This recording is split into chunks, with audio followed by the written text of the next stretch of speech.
Hello, and welcome back to another video. This is the fourth episode of the story in which the Sandaime is forced to use a kinjutsu stolen by the Shodaime to help Naruto survive. Now, with the incredible power of Jiongu on his side, Naruto is ready to shake up the ninja world and show his power. Don't forget to like and share the video, as well as subscribe to the channel. So, let's get started.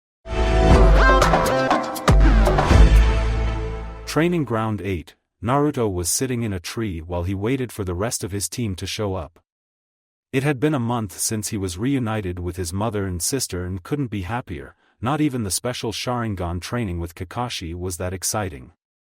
What was even better was the fact that Tsunade was right and that Natsumi woke up the same week that Kushina did.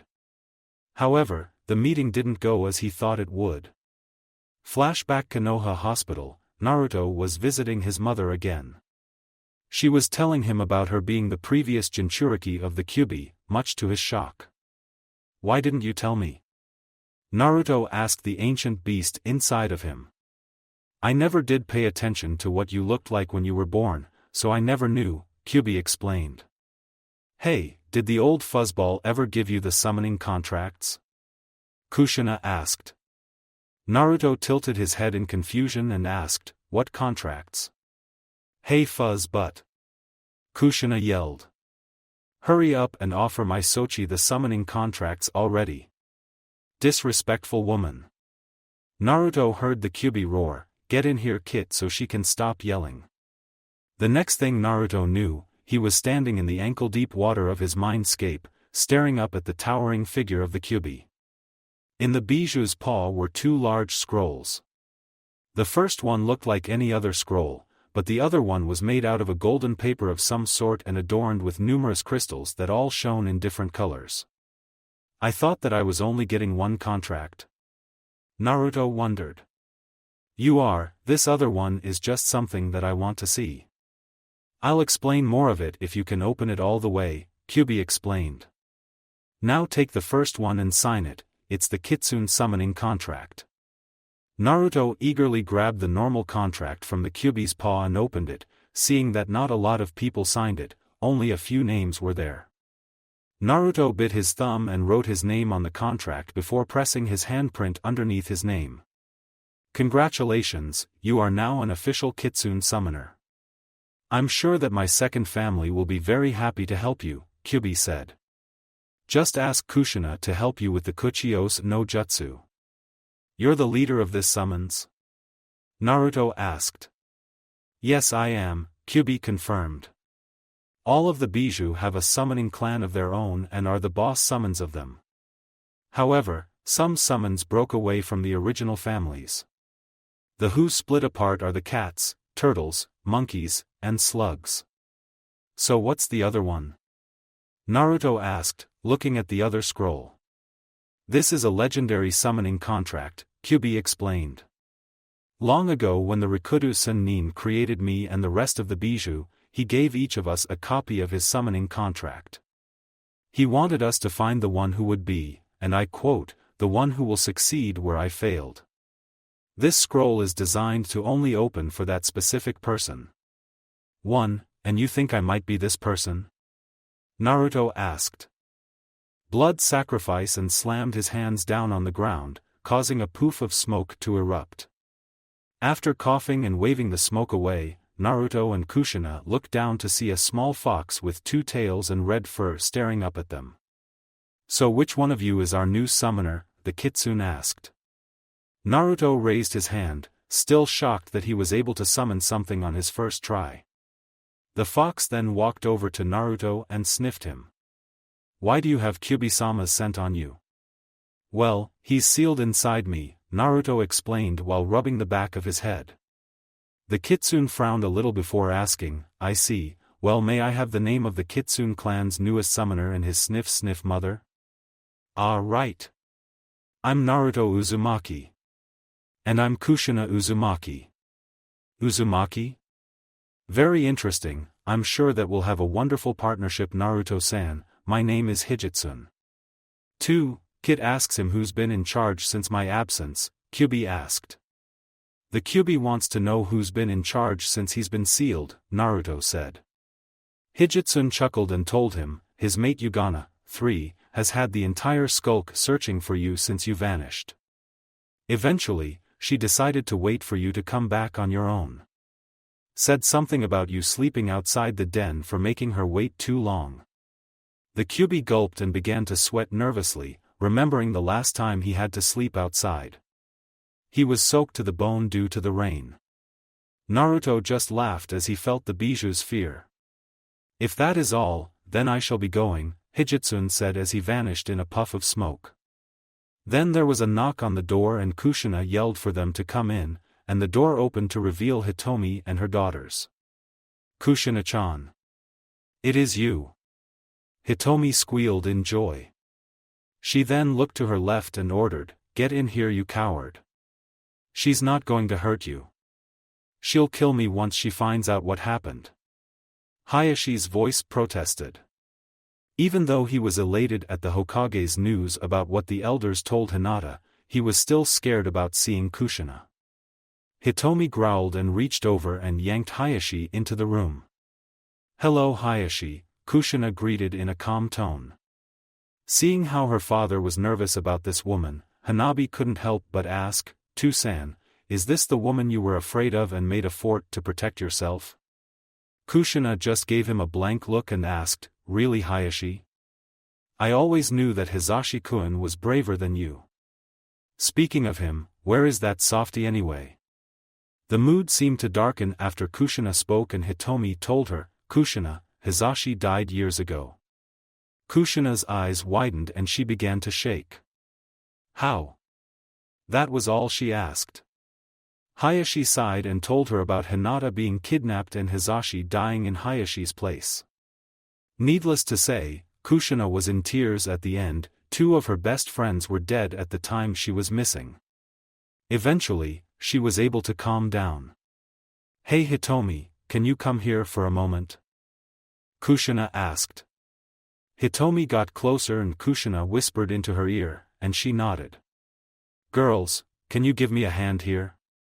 Kushina-chan needs some female assistance," Hitomi asked. Both her daughters nodded and went to the bed while Hitomi closed the curtains, leaving Naruto and Hayashi alone with the still comatose Natsumi. Naruto went over to his sister and held onto her hand gently, rubbing the top of it with his thumb. "Mommy." He heard her mumble. Naruto stopped what he was doing and looked at Natsumi in shock. Hayashi looked over as well, having heard with his advanced shinobi hearing. "Is she waking up?" Naruto thought hopefully. His answer came when the girl began to slightly stir. Natsumi then slowly opened her eyes, revealing the emerald green orbs within. She then began to look around frantically with a panicked look in her eyes. "Mommy! Mommy!" Natsumi cried frantically. It didn't take a Nara to figure out what happened next. "Kushina!" Hitomi cried as a crash was heard. "Natsumi!" Kushina cried as she practically dragged herself out of her bed and to the panicking girl. Hayashi helped Kushina up as she forced herself onto the girl and wrapped her up in a tight hug as she began to sob into her mother's embrace. "Mommy, are these any of the mean PP people?" Natsumi asked as she nervously looked at everyone. "Shoo, no my little angel, these are good people," Kushina said. "And this boy right here is your older brother that I've been telling you about." Natsumi looked to where Kushina was gesturing and saw Naruto. "Are you Naruto Nai-san?" she asked. He nodded and she slowly reached out to him, and he held out his hand. She wrapped her hand around 2 of his fingers and lightly squeezed. Naruto smiled and gently reassuringly squeezed her. "Mommy, who are they?" Natsumi asked when she saw the Hyuga family. Kushina smiled and said, "These are some of my friends and their children. Don't worry, they won't hurt you or me." Natsumi nervously looked at the Hyugas before she lightly nodded and clung to Kushina tightly. Flashback end. Eventually, she came to trust everyone, even Tsunade and Shizune when they had come in to check up on the female Uzumakis. However, she was nervous whenever Hiruzen came around for some reason. Tsunade had taken the two Uzumakis into her own home in the Senju compound, and she forced Naruto to go with them. Especially since Kushina would blow a gasket if he refused. The young blonde was shaken from his thoughts when Hinata and Kurenai entered the clearing. "Hi, Hinata-chan." Naruto cried as he jumped down in front of her. "Eep!" Hinata shrieked as she sent a chakra-powered palm strike into Naruto's gut, launching him through a tree and into another. Once Hinata realized what she had done, she began to sputter some form of an apology while Kurenai laughed her head off. "Naruto-kun." Hinata cried as she raced over to him and him out of the tree. "Are you okay? Speak to me," she cried. Frantically while shaking him, causing the poor Jinchuriki to foam at the mouth. During the month, Hinata gained more confidence from not only the change in her chakra but also from Kushina. The red-headed woman seemed to have some skill in getting people over their shyness considering that she helped Hitomi when they were genin. At least Hinata stopped stuttering, but the fainting was another thing entirely. As a result of her newfound confidence, Hinata had changed her attire somewhat. She swapped out her bulky jacket for a lighter one that hugged her maturing body in several places. The jacket was lavender in color with the Hyuga emblem on the back of it. "Please Naruto-kun. Wake up!" Hinata cried. "He won't wake up if you keep shaking him like that." "Eep!" Hinata shrieked again, whirling around to see Shino standing a few feet away. Confused by his words, she looked down to see an unconscious Naruto beneath her. She jumped away and began to blush deeply due to the proximity she was in with Naruto. At least she didn't faint this time. Kurenai, who had finally stopped laughing, walked over and said with a mischievous grin, "Hinata, don't eat Naruto's ramen." The result was instantaneous. Naruto bolted to his feet and tackled Hinata, pinning her arms while looking around for the imaginary ramen. He heard a small squeak and looked down to see a red-faced Hinata staring up at him with big eyes. Naruto jumped back and began to sputter some form of nonsense while blushing like a tomato. Hinata just stared up at the sky, not responding. Kurenai was sent into another bout of laughter, and you could see the smirk on Shino's face. "Okay, can we please calm down now?" Kurenai giggled as she tried to compose herself. Everyone calmed down and stood before their sensei. Shino was in between his other team members. "What do you need, Kurenai-sensei?" Naruto asked. "Well, I've got some important news to tell you guys," Kurenai began. There was a meeting between the Jounin sensei and Hokage-sama about the upcoming Chunin exams. And I've nominated all of you to enter the exams next week. "Are you sure we're ready, sensei?" Hinata asked. "We're just rookies. If it makes you feel any better, Teams 7 and 10 are entering as well," Kurenai told them.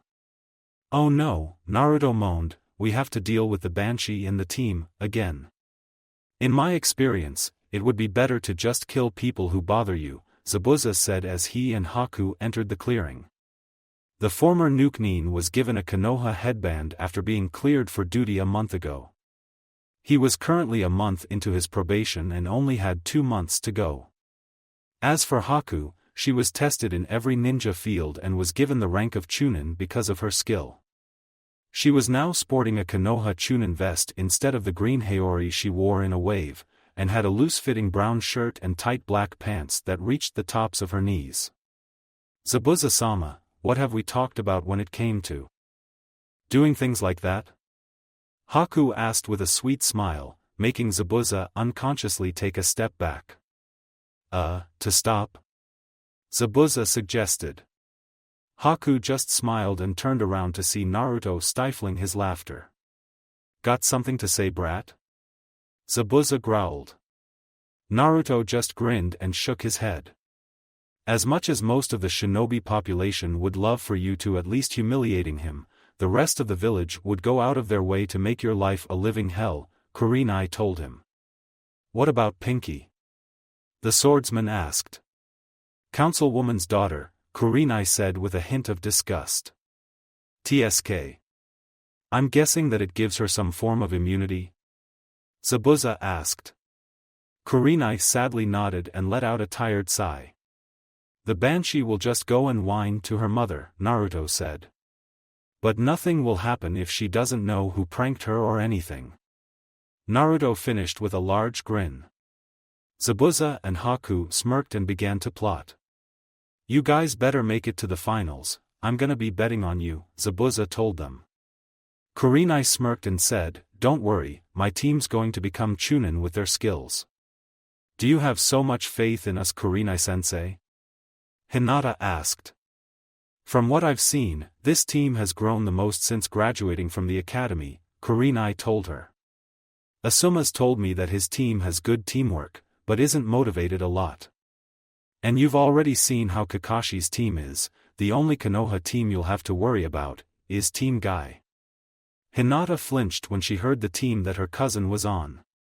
She was worried that she would have to fight him during the exams. Naruto saw her dilemma and placed a comforting hand on her shoulder, and calmed her down. That being said, don't underestimate the other villages either, we don't know what they've been teaching their genin. So stay alert, Kurenai finished. We will go forth and compete to the best of our ability, Shino said as he pushed up his glasses. We'll do our best, Hinata told her with confidence. We're gonna become Chunin if it's the last thing we do. Naruto shouted. Kurenai smiled and told them where they needed to go next week. At the hospital, what did you need, Tsunade? Hiruzen asked as he walked into Sanin's office. She had sent the aged Hokage a message saying that she needed him at the hospital. I've been going over Natsume's blood work and found something that might give you and Kushina some good news, Tsunade said. Hiruzen sighed and said, after the large headache we got due to digging up Kushina's grave, I'll need every bit of good news I can get. Flashback Konoha Graveyard Midnight, Hiruzen sighed as he and Tsunade watched several Anbu perform a Doton Jutsu and raised a coffin from the earth below. The writing on the coffin said, Kushina Uzumaki, in bright gold letters. All right, open it up, Tsunade, Hiruzen said as the Sannin walked forward and placed her hands on the top of the coffin and yanked it off. Everyone then crowded around the coffin and looked inside. The only thing inside was a kanji that said blood, written in blood. What is this, sensei? Tsunade asked. Hiruzen narrowed his eyes and said, that is the result of a kinjutsu. What kind of kinjutsu? Tsunade asked. It's known as the blood clone jutsu, Hiruzen explained. The user takes some of their blood and creates a clone from it. The only different thing is that it's like creating a true clone, one that needs to eat, drink, sleep, and do other things that we need to do. They also work like Kage Bunshin with the memory transfer portion, but only if the user absorbs the clone back into their body. But I don't understand how we could have buried a clone. Wouldn't it have dispelled? Tsunade asks. A blood clone can stay dead for about a month before it dispels. After that, then it turns back into the blood and the blood forms the kanji that we are seeing now, Hiruzen told her. So someone must have taken Kushina after you left, created a blood clone of her, and then taken the real Kushina away, Tsunade realized. Hiruzen just nodded in agreement and ordered the Anbu to put the coffin back. Flashback end, I still can't figure out who created the blood clone, Hiruzen muttered. Bah, you know that it was Danzo, Tsunade said as she glared at her sensei. Hiruzen just sighed, the good news? Right, Tsunade said as she whirled around in her chair and picked up Natsume's file. So I took a look at her DNA, and found out who the father was. Please don't tell me it was Danzo, Hiruzen pleaded. Tsunade shivered at the thought and told him, first off, never put that thought in my head again. Second, it was Minato. But how, he's dead. His soul's in the Shinigami's stomach. Hiruzen shouted. I'm guessing that Danzo took some of Minato's stored semen and impregnated Kushina with it in hopes of having his own orange Hokage, Tsunade explained with a smirk. Hiruzen just shook his head with a small smile on his face, being thankful that Kushina would get some good news. Later at Ichiraku's, Naruto and Hinata were having another ramen eating contest while Ayame watched in amazement and slight disgust. Once again, Hinata beat Naruto's 32 bowls with her 44.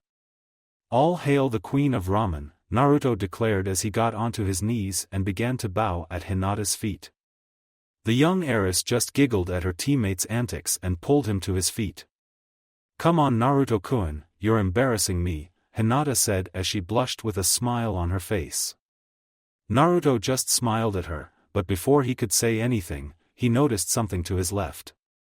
He looked over and sweat dropped at what he saw. It was a square box with 2 eye holes on the front of it. "He still hasn't gotten any better, has he?" Naruto asked. Hinata looked over and said, "No, he hasn't." Naruto just sighed and yelled, "Get out here Konohamaru." The box exploded in smoke and loud coughing could be heard from within. "The smoke. Udon. You used too much smoke," a female voice cried. Sorry," a congested boy's voice apologized. When the smoke cleared, 3 children could be seen trying to wave what is left of it away. The first boy was wearing a green outfit with a large scarf and had spiky brown hair. The second boy was wearing glasses and looked like he was sick. The lone girl was standing tall with her orange hair in 2 pigtails that stood straight into the air. "He's multiplied," Naruto muttered. He and Hinata first met Konohamaru when they went to get their pictures taken for their ninja cards. He had attempted to assassinate the Sandaime and tripped on his scarf. After a heated argument with Naruto, he had taken to calling the older blonde boss, and making him his rival to becoming Hokage. "Who are your friends Konohamaru-kun?" Hinata politely asks. "I'm Udon, and I like math," the other boy said. "I'm Moegi, the sassiest kunoichi in the academy," the girl said. "I'm Konohamaru, the strongest ninja in the academy," the young Sarutobi proclaimed. "And together we make the Konohamaru Corps." All 3 children finished as they made ridiculous poses. Naruto just faces palmed and Hinata giggled at their antics. "Say, boss, will you play ninja with us?" Konohamaru asked. Naruto grinned and said, "Sure. It was getting a little boring around here anyway. What kind of ninja plays ninja with a bunch of brats?" Sakura scoffed as came around the corner. Hinata rolled her eyes and said, "One who has a life." "I do have a life," Sakura protested. "Sure, a life that revolves around trying to break into Sasuke team's house and rape him while he's asleep," Naruto said, causing Sakura to fume. "Hey boss, is this your girlfriend?" Konohamaru asked. "No way in hell," Naruto roars. "As if I would let him do something that's stupid," Hinata yells. "Me and Naruto baka. Gross," Sakura screeches. "Oh good, I just wanted to make sure," Konohamaru said with a grin. "You would do much better with Hinata-ne-san, she's prettier than that pink monkey." Hinata and Naruto blushed at that, imagining what Konohamaru was saying, while Sakura let out a scream of rage and began to chase the Konohamaru Corps down an alley, where Konohamaru cried out in pain. Hinata and Naruto then ran down the alley to see what had happened. Naruto and Hinata turned the corner to see Konohamaru being held off of the ground by a teenager wearing a full-body suit that had a cat-like appearance. He had purple paint on his face and a large bandaged bundle on his back. "That hurt you brat," the teen growled as he tightened his grip on Konohamaru's shirt. "Enough Kankuro, stop playing with the little kids," the female behind him said. She was wearing a violet outfit and had her dirty blonde hair tied into 4 pigtails. On her back was a giant metal bar of some kind. Both of them had Sunagakure headbands. "Relax Tamari, just let me teach this kid how to respect his betters," Kankuro told her with a smirk. Tamari just rolled her eyes and watched out of boredom. "Put me down you makeup-wearing freak," Konohamaru cried. "You brat. Just for that, you're going to get a world of hurt. Kankuro growled as he pulled back his fist. But before he could punch the young boy, his fist was grabbed by a clawed gauntlet, as was his head. I suggest you put him down unless you would like to be executed for harming the Hokage's grandson, Naruto said in an eerily calm voice, putting pressure on Kankuro's head.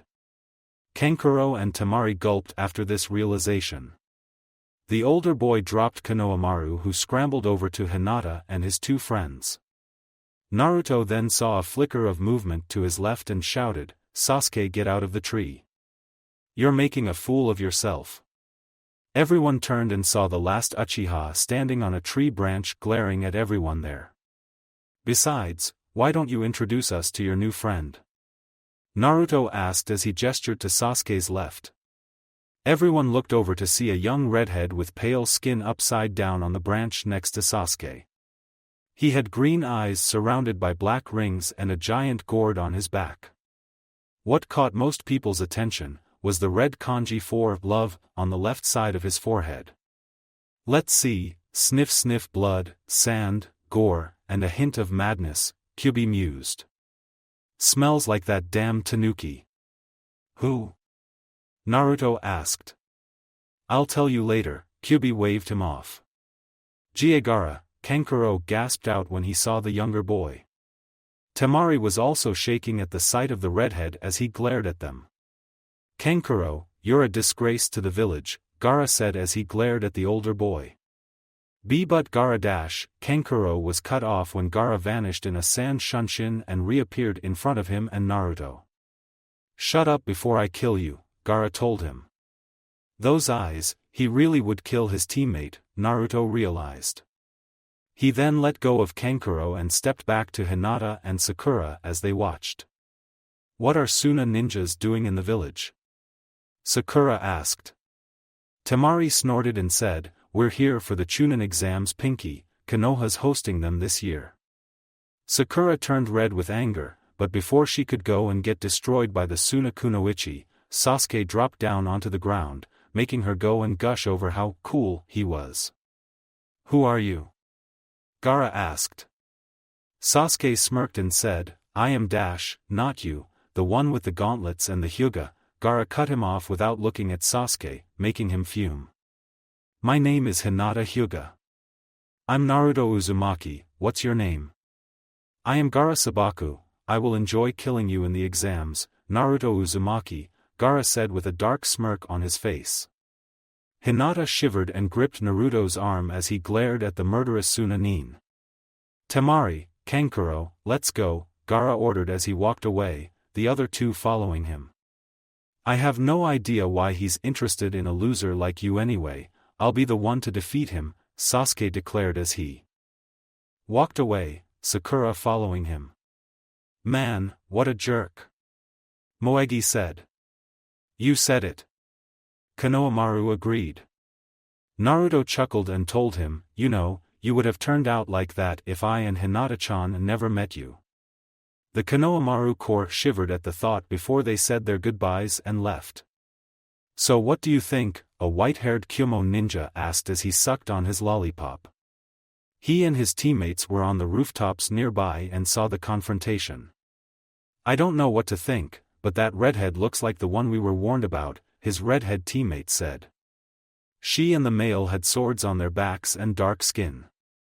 "Yeah, but that Konoha ninja looks interesting," their other teammate said. She was a blonde-haired girl tied in a ponytail with a purple outfit. She was also the only one who had light skin. "Who? The Uchiha?" "He had that look in his eye," the male asked. The blonde shook her head. "No, that Naruto guy, he had a certain air around him. One that just drew my attention, it feels familiar." "Then we should keep an eye on him as well," the redhead said. The other two agreed before they left. "An Uzumaki?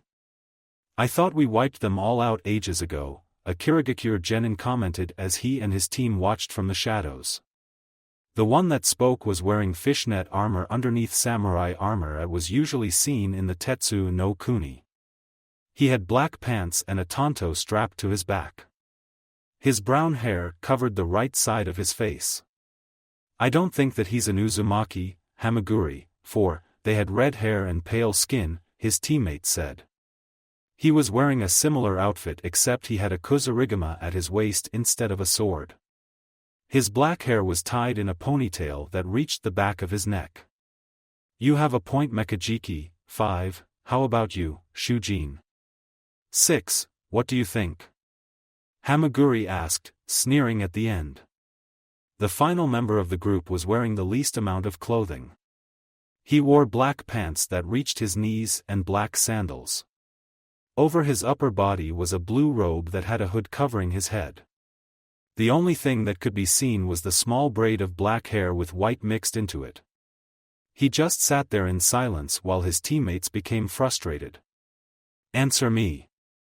Hamaguri yelled while holding up 2 fingers and expelling chakra.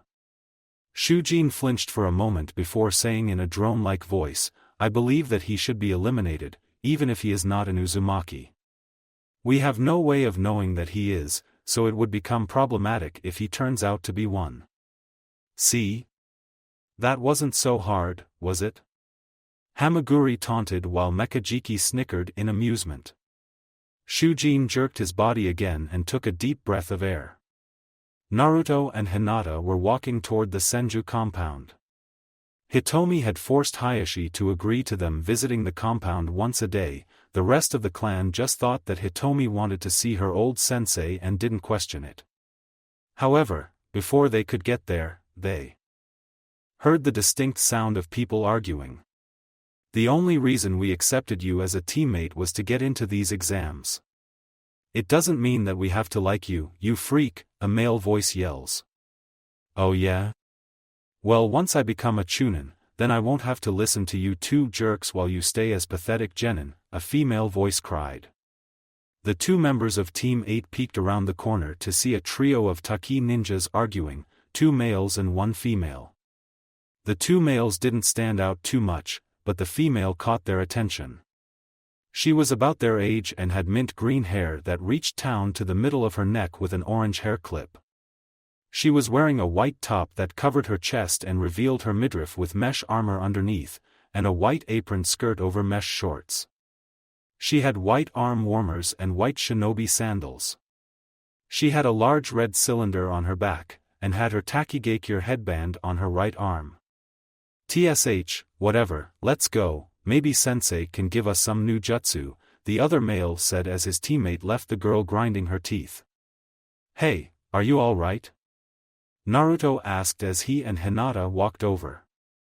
The girl whirled around with her fist raised but lowered it when she saw that it was people her age. Would you be alright when your entire team hates you? She asked. Try having most of the village wishing you were dead, Naruto said, making the girl widen her eyes. Kit, take a good sniff of the air for a moment, Kyubi said. Naruto did so and the Kyubi muttered, beetles, scale powder, and clean wind, smell like the Nanabai. She's like me? Naruto asked, to which the Kyubi nodded in confirmation. Wait, you're hated too? The girl asked. Naruto nodded and the girl got closer to them and whispered, are you a monster like me? Naruto frowned and Hinata looked sad.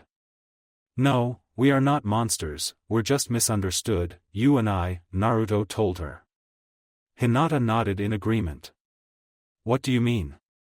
I've been told that I'm a monster all my life, the girl said. Naruto shook his head and said, no, we just contain monsters, we're not the monsters themselves. I am no monster, Kyubi protested. Would you rather be known as a fairy or something like that? Naruto asked. I am a monster. Fear me. Kyubi roared, making Naruto's sweat drop. What are you talking about? The girl asked, feeling confused. Have people called you, insect or something similar? Naruto asked, having gotten the Nanabai's general appearance from the Kyubi. The girl nodded and Naruto told her, then you're like me, a Jinchuriki, someone who contains a bijou inside of them. What? The girl managed to choke out. But all my life, I've been told. The girl couldn't say any more as she was shocked by this revelation. It completely clashed with what she had been told all her life. When you molded chakra, have you ever seen a seal on your body? Naruto asked. The girl nodded and told them that it was on her back. So Naruto explained to her what it meant and what was sealed inside her. After several minutes, the girl was able to pull herself back together. So what's your name? Hinata asked. The girl gave a small smile and said, I'm Fu, what about you two? I'm Naruto Uzumaki. I am Hinata Hyuga. Well, pleased to meet you. So what bijou do you hold? Fu asked. Naruto held up 9 fingers, making the Taki girl widen her eyes in shock, seeing that his bijou was more powerful than hers. Well, it was nice to meet you guys, but I think I should head back before I get into trouble with my sensei. Fu spat out that last word with disgust. After she left, Hinata turned to Naruto, seeing him in deep thought. Something wrong? She asked. No, it's just, I knew that there were others like me, but I never would have thought that their lives were worse than mine, Naruto explained. I mean, it's really hard to imagine a life worse than your own. I think I know what you mean, Hinata said. If I never met you, I probably would have been an extremely shy girl who would never be able to get out of her shell. Naruto smiled and said to her, You don't give yourself enough credit, Hinata-chan. I mean, sure, you were shy in the beginning, but now you've got your confidence. Hinata smiled at the praise and nodded in agreement. The two then began walking towards the Senju compound again. Kyubi thinks that Fu isn't the only Jinchuriki in the exams, Naruto suddenly said. What do you mean? Hinata asked, surprised by this revelation. That Gaara guy, Kyubi says that Shikaku the Ichibi is sealed in him, Naruto told her. He also smelled another bijou in the area, but couldn't tell who it was since the scent was too weak. That means that we'll have to be extra careful then, Hinata said. Naruto nodded in agreement. Next week, the members of Team 8 were standing outside of the academy, each one ready for the exams. Shino had changed his appearance during the week of training. He had unbuttoned the top part of his jacket, allowing people to see his face. He had strapped his twin swords to his waist on each side, ready to use them. Hinata had brought her bow and arrow, confident in her ability to use them. Just 3 days ago, Tenten had deemed Hinata ready to use them in real combat, impressed with the younger girl's ability. Naruto didn't change much except for the fact that he had created storage seals on his gauntlets.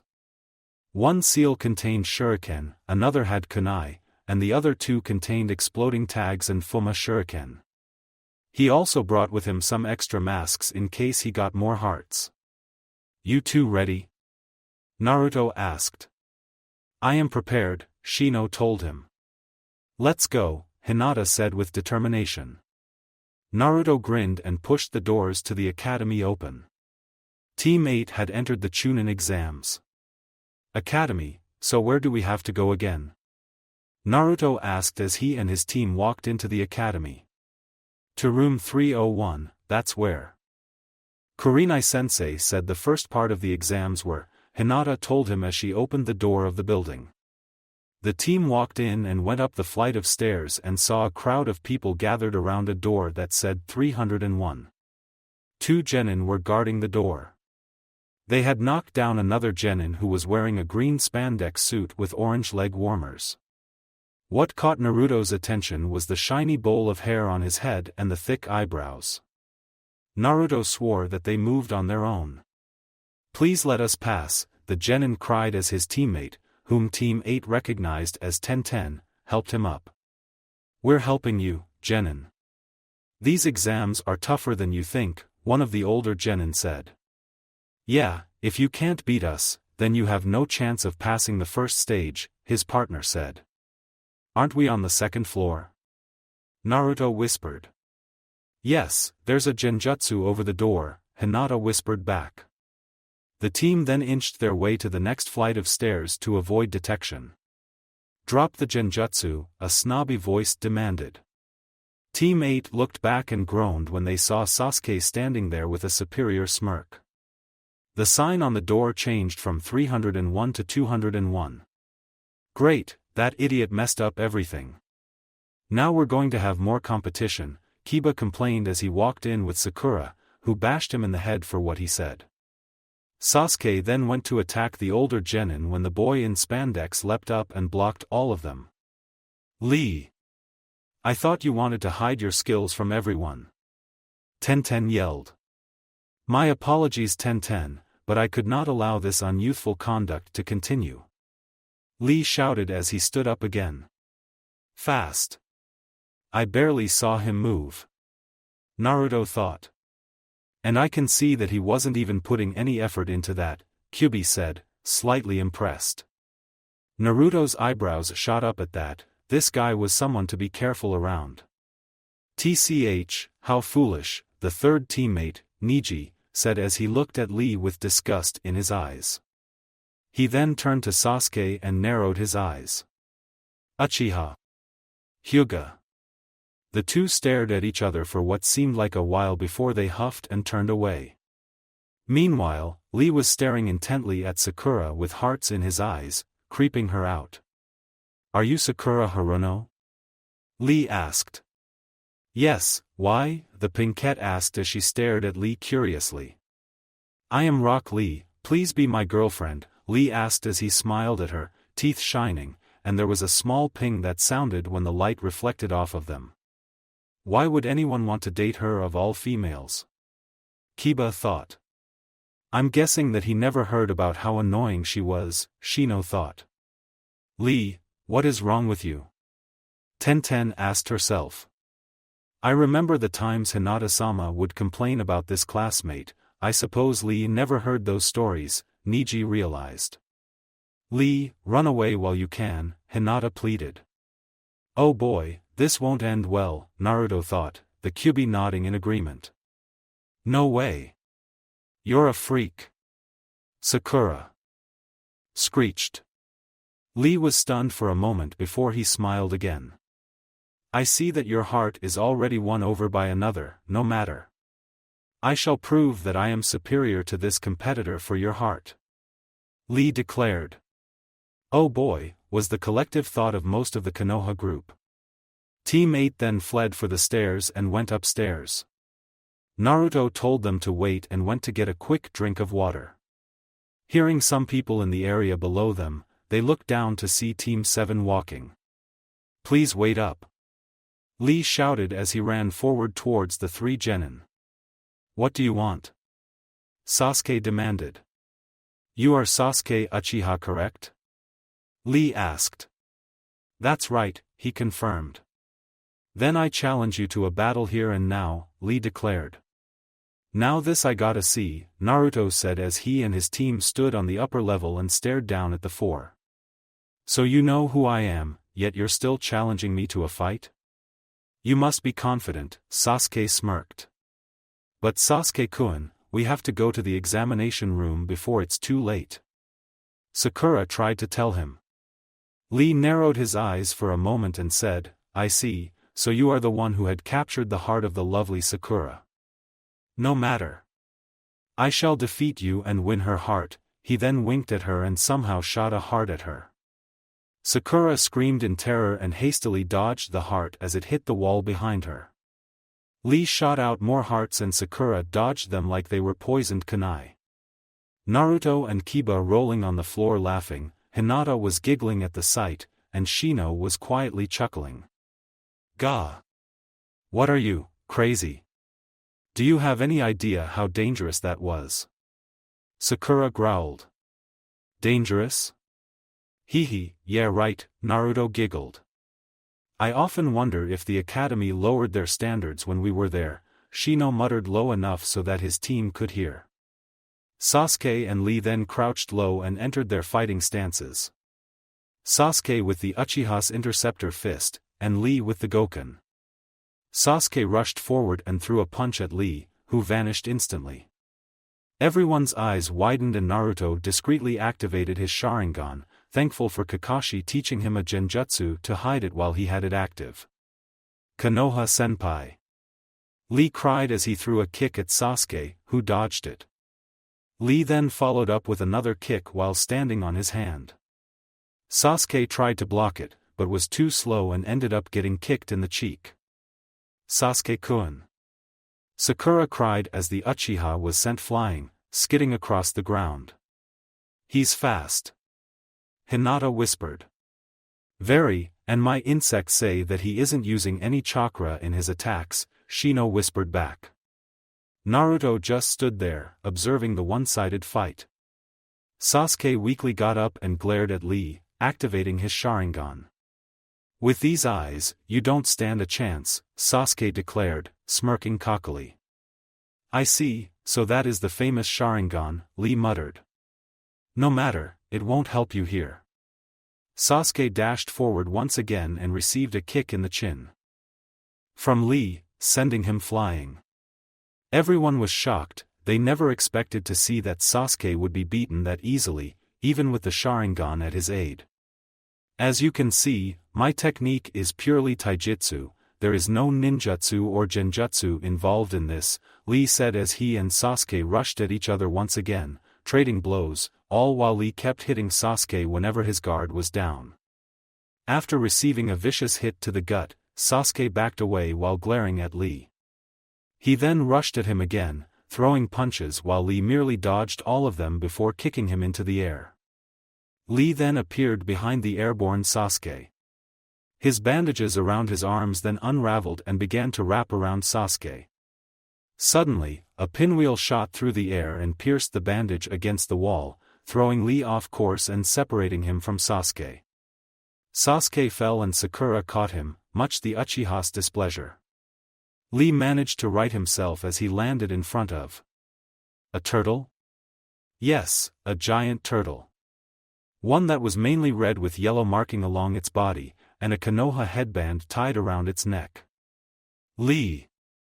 You swore never to use that move against a fellow Konoha ninja, the turtle scolded. Is that a summon? Naruto asked. Well, they are the only species of animals that can talk, Hinata pointed out. It's time for your punishment, the turtle shouted as a cloud of smoke erupted from the turtle's back. When it cleared, an older version of Lee stood there, except this one was wearing a Jounin vest. Everyone was creeped out by their likeness, not to mention the weirdness that was oozing off of him. Lee, you fool, the man yelled. Lee cringed and bowed before the man. Please forgive me, Guy-sensei. Lee pleaded. Silence. Guy thundered. Prepare to take your punishment like a man. He then punched Lee and sent him flying, much to everyone's shock. Guy then approached Lee with tears running out of his eyes. Lee looked up at him with tears as well. Lee! Ji-sensei! Lee! Ji-sensei! The two then hugged as an image of the sunset appeared behind them. Thinking that it was a genjutsu, Team 8 desperately tried to dispel it. What is this? Naruto asked as he kept trying to dispel it. This is worse than the time the Rokubi had diarrhea. Kyubi cried as he closed his eyes tight.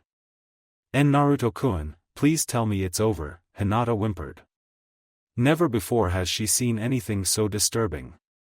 Not even a living skeleton could frighten her over this. Shino then pulled the two away towards the stairs, where he led them towards the examination room. Why did you do that, Shino? Naruto asked. I had noticed that he was speaking with Team 7, so in an attempt to prevent that Jounin from approaching us, I dragged you two here, Shino explained. I see that you've met Guy, Kurenai said as she appeared before them. Kurenai-sensei. Why are you here? Hinata asked. To wish you three good luck, there are a lot of tough genin in there. But I have complete confidence in you guys, Kurenai said before she moved away, allowing Team 8 passage into the room. The trio nodded in agreement and walked into the room. Kurenai smiled and vanished in a puff of smoke. Team 8 entered the room, and were greeted with the hardened glares of multiple older genin, each from different villages, and some from their own This is Ki? Kit, I want you to release some of my Ki and show them that they should be afraid of you, Kyubi said. Naruto smirked and let out a large amount of Ki, flooding the room with powerful bloodlust. Everyone turned away from Naruto except for several people. Gaara, who was grinning madly, a female Kyumo ninja, and Fu, who was smirking at Naruto's actions. Man Naruto, why do you have to be so troublesome? Shikamaru asked as he and the rest of his team walked up to them. Naruto grinned and replied, it's just a part of my nature. Choji chuckled and said, got that right. Hey guys, have you seen Sasuke-kun anywhere? Ino asked. Last time I saw him, he was getting his butt kicked around by an older genin, Hinata said. Whoa! Hinata, you didn't stutter. Choji exclaimed. Our last mission helped Hinata change, all we have to work on now is her fainting, Shino said. Just then, Team 7 walked in, and Sasuke had a nasty bruise on his cheek, courtesy of Lee's heavy hitters. Sasuke-kun! Ino cried as she leaped onto his back. Get off of him, Ino pig! Sakura screeched. Ino just stuck her tongue out in response and continued to glomp the Uchiha. Shikamaru just sighed and muttered about how troublesome she was. After managing to get Ino off of Sasuke, Kiba said to everyone, have you guys heard? A bunch of people is calling us the Rookie 9. Why? Choji asked. It's because we're the only people in these exams who have been out of the academy the shortest, Kiba replied. Makes sense, Shikamaru muttered. After he said that, an older Konoha ninja wearing a purple outfit approached them. He had silver hair and was wearing glasses. Hey, you guys might want to keep it down, you're making yourselves targets with your attitude, he said. Naruto heard the Kyubi growling in his mind. What's wrong? Naruto asked. Be wary of this one, he smells of snakes, Kyubi growled, and not the domestic kind. Naruto nodded and watched as that ninja introduced himself as Kabuto Yakushi. He then pulled out a deck of cards and explained that they were ninja info cards. Give me info on Rock Lee of Konoha, Gaara Sabaku of Suna, and Naruto Uzumaki of Konoha, Sasuke demanded. The rest of the Rookie 9, except the two fangirls, raised an eyebrow at that last selection. You already know their names, that's no fun, Kabuto said as he pulled out 3 cards and channeled chakra into them. First up we have Rock Lee, a genin of Konoha. He's on a team with Tenten Higurashi and Niji Hyuga, under the tutelage of Mato Gai. His ninjutsu and genjutsu are practically non-existent, but his taijutsu is off the charts. Next we have Gaara Sabaku, a genin of Suna. He's the youngest child of the Kazekage, and on a team with his older siblings, Temari and Kankuro, and taught by their sensei Baki. It's been said that he's completed several C-rank missions without even getting a scratch. Most likely the result of the Ichibi Suna no Tate, he grants that protective ability to all of his hosts, Kyubi explained. The only way to beat that is to either be faster than the sand or to use an attack that can completely pierce through it. And finally, Naruto Uzumaki, also a genin of Konoha. He's on Team 8 with Hinata Hyuga and Shino Aburame and taught by Kurenai Yuhi, a newly promoted jounin. His weapon of choice are 2 clawed gauntlets, and it's been rumored that he has a powerful jutsu. Naruto narrowed his eyes slightly, knowing what he was talking about. He was shaken out of his thoughts when Sasuke stomped up to him and glared Naruto in the eye. Teach me that jutsu, Sasuke demanded. Naruto glared back and said, no, this jutsu isn't something for you anyway. Sasuke huffed and walked away from the Jinchuriki, clearly angry. Even though there are a lot of people in these exams, you guys won't have to worry about the ones from Otogekure, Kabuto told them. They're a new village and it's their first time in the exams, so they probably aren't all that tough. After he said that, 3 blurs flew through the crowd and aimed toward Kabuto, revealing themselves to be 3 Oto ninjas. The first one had spiky black hair and a forehead protector styled after the Naidame Hokage's headband. The second one was female and had long black hair. But the last one was wrapped in bandages, save for his left eye, and was wearing a large furry coat. Each one had some form of snakeskin on their clothing. The mummy threw a punch at Kabuto, and he dodged it with a smirk on his face. Until his glasses broke and he vomited on the floor. Hinata and Ino ran over to see if he was okay while Naruto tried to get the ringing out of his ears. What was that? That frickin' hurt. Naruto thought. GH. Sound waves were somehow created by that guy, Kyubi explained while he was rubbing his ear. You might have a hard time against that guy because of my enhanced hearing. Write this down in your cards, the Oto ninja are going to become Chunin, the one with spiky hair declared. A large puff of smoke appeared in the middle of the room, catching everyone's attention. There was a large man, large as in tall and muscular, there who wore a large black trench coat. He had a bandana on his head that served as his headband. There were 2 scars on his face, one going from right next to his left eye down to his chin, and another going from under the right eye to his neck. Shut up, you maggots, the man bellowed. You Oto ninja in the back. Do you want to get kicked out of these exams before they even begin? Hee, sorry, we're just a little jumpy, the mummy said. The Jounin glared at him before he turned to the rest of the examinees and said, there will be no fighting in this portion of the exams. Now everyone hand in your forms and the proctors will show you where you will be sitting for the written portion of the Chunin exams. Everyone handed in their forms and was shown to their seats. Naruto sat down and looked to his left. There was a Kusa ninja with red hair and glasses that intrigued him somewhat. Red hair, for some reason I feel a numbing sensation in the back of my head, Naruto thought. The Kyubi laid down and began to think about what that was. He had a theory but didn't want to jump to conclusions just yet. Naruto then looked to his right and smiled as he saw Hinata sitting next to him. She smiled back and they wished each other good luck. I am Ibiki Marino, the head proctor of this exam. For this portion you will all be given a written test that contains 9 questions, the 10th one will be given at the end of the time limit. Now before we begin, several rules need to be said. Rules? Kiba asked. Yes, first off, everyone starts with 10 points. You will lose a point for every question you get wrong. So if you miss 2 questions, your final score will be 8, Ibiki explained. Rule number 2, teams will pass or fail based on the collective score of all 3 members. So if one team member fails, does the rest of the team? I'm screwed.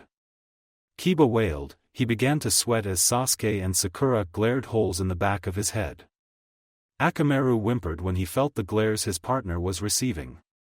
Rule number 3, whenever a proctor sees you cheating, he will deduct 2 points from your score. Their eyes are extremely sharp, and if they catch you 5 times you and your team will be kicked out of these exams. So if you get caught cheating 5 times, you lose, Naruto pondered.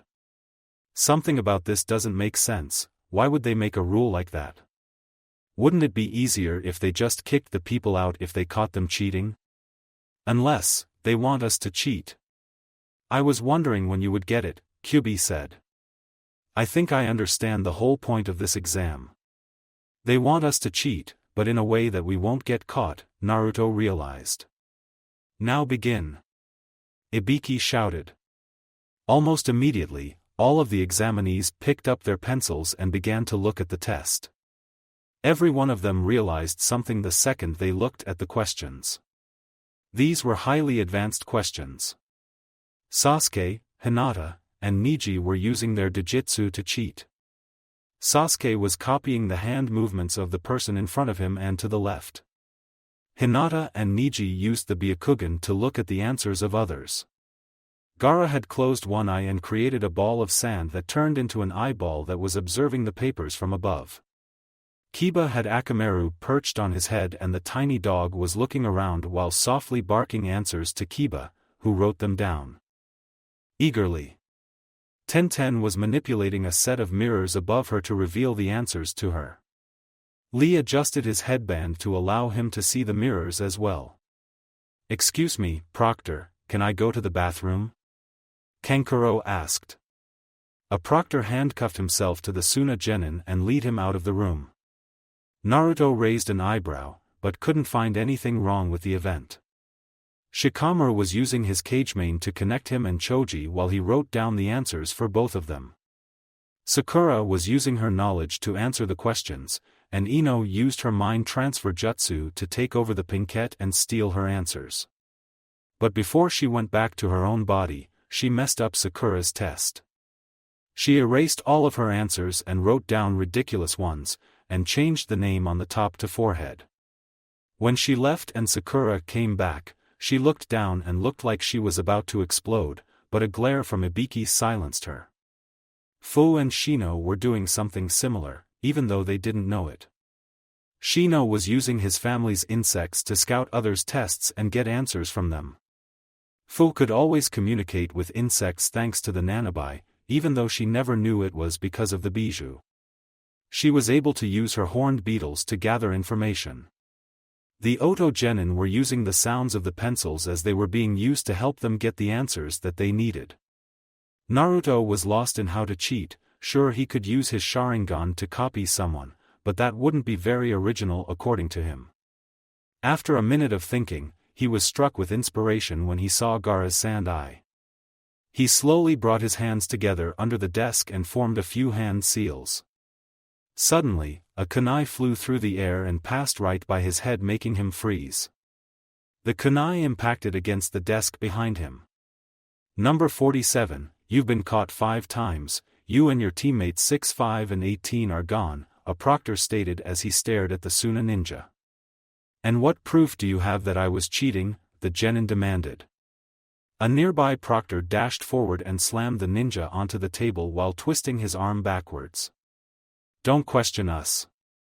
You were making it so obvious, an academy student could figure it out," the proctor growled as he forced the genin to his feet and dragged him out of the room, his teammates following. Naruto calmed down and began to focus again. All the while, other examinees were being sent out of the room for being caught. Fox's mask slowly slid off of his back and trailed down his leg, out of sight from the proctors. Hinata saw what he was doing and focused her attention on Naruto since she had already finished her test. Several threads dug a tunnel under his desk and the mask went into it as the threads continued digging a tunnel under the ground, up the wall, and across the ceiling. The threads carefully dug through the ceiling and picked away any part of it that would fall off before Fox popped through the hole they made. Naruto then closed his eye and focused his chakra carefully. Out of Fox's right eye hole, the ghostly image of an eye appeared, and looked around. Naruto grinned as he focused in on Shikamaru's test, knowing that he was a genius in disguise, and began to write down his answers. Hinata was amazed at Naruto's actions, never thinking that he was able to do this. "Pencils down. It's time for the final question," Ibiki announced, breaking the tension in the room. As he was talking, Naruto quickly had Fox come back into his body. "However, before I give you all the questions, there is another rule." "Is he making these up as he goes along?" Naruto asked Kyubi, who just shrugged. Just then, Kankuro and the proctor walked back in. "Ah, just in time for the final question. I hope your trip was enlightening," Ibiki said as he watched the Suna genin. "Crap. He knows about Crow." Kankuro panicked. As he walked by Temari, he subtly passed her a crumpled piece of paper. "This rule is a hopeless rule," Ibiki said, much to everyone's confusion. "What do you mean by that?" Temari asked. Ibiki smirked and explained, "What I mean is that you all have a choice to decide if you want to answer this question or not." "What happens if we choose not to take it?" Hamaguri asked. "It's really simple," the special jounin began. "I deduct your score to 0, failing you and your entire team." This made everyone gasp, barring the more stoic ones such as Niji and Gaara. "Then of course we'll take it," Kiba yelled, Akamaru barking in agreement. Ibiki simply chuckled darkly, much to everyone's confusion. You'll say that right now, but when I tell you the other rule, you might think again, Ibiki told him.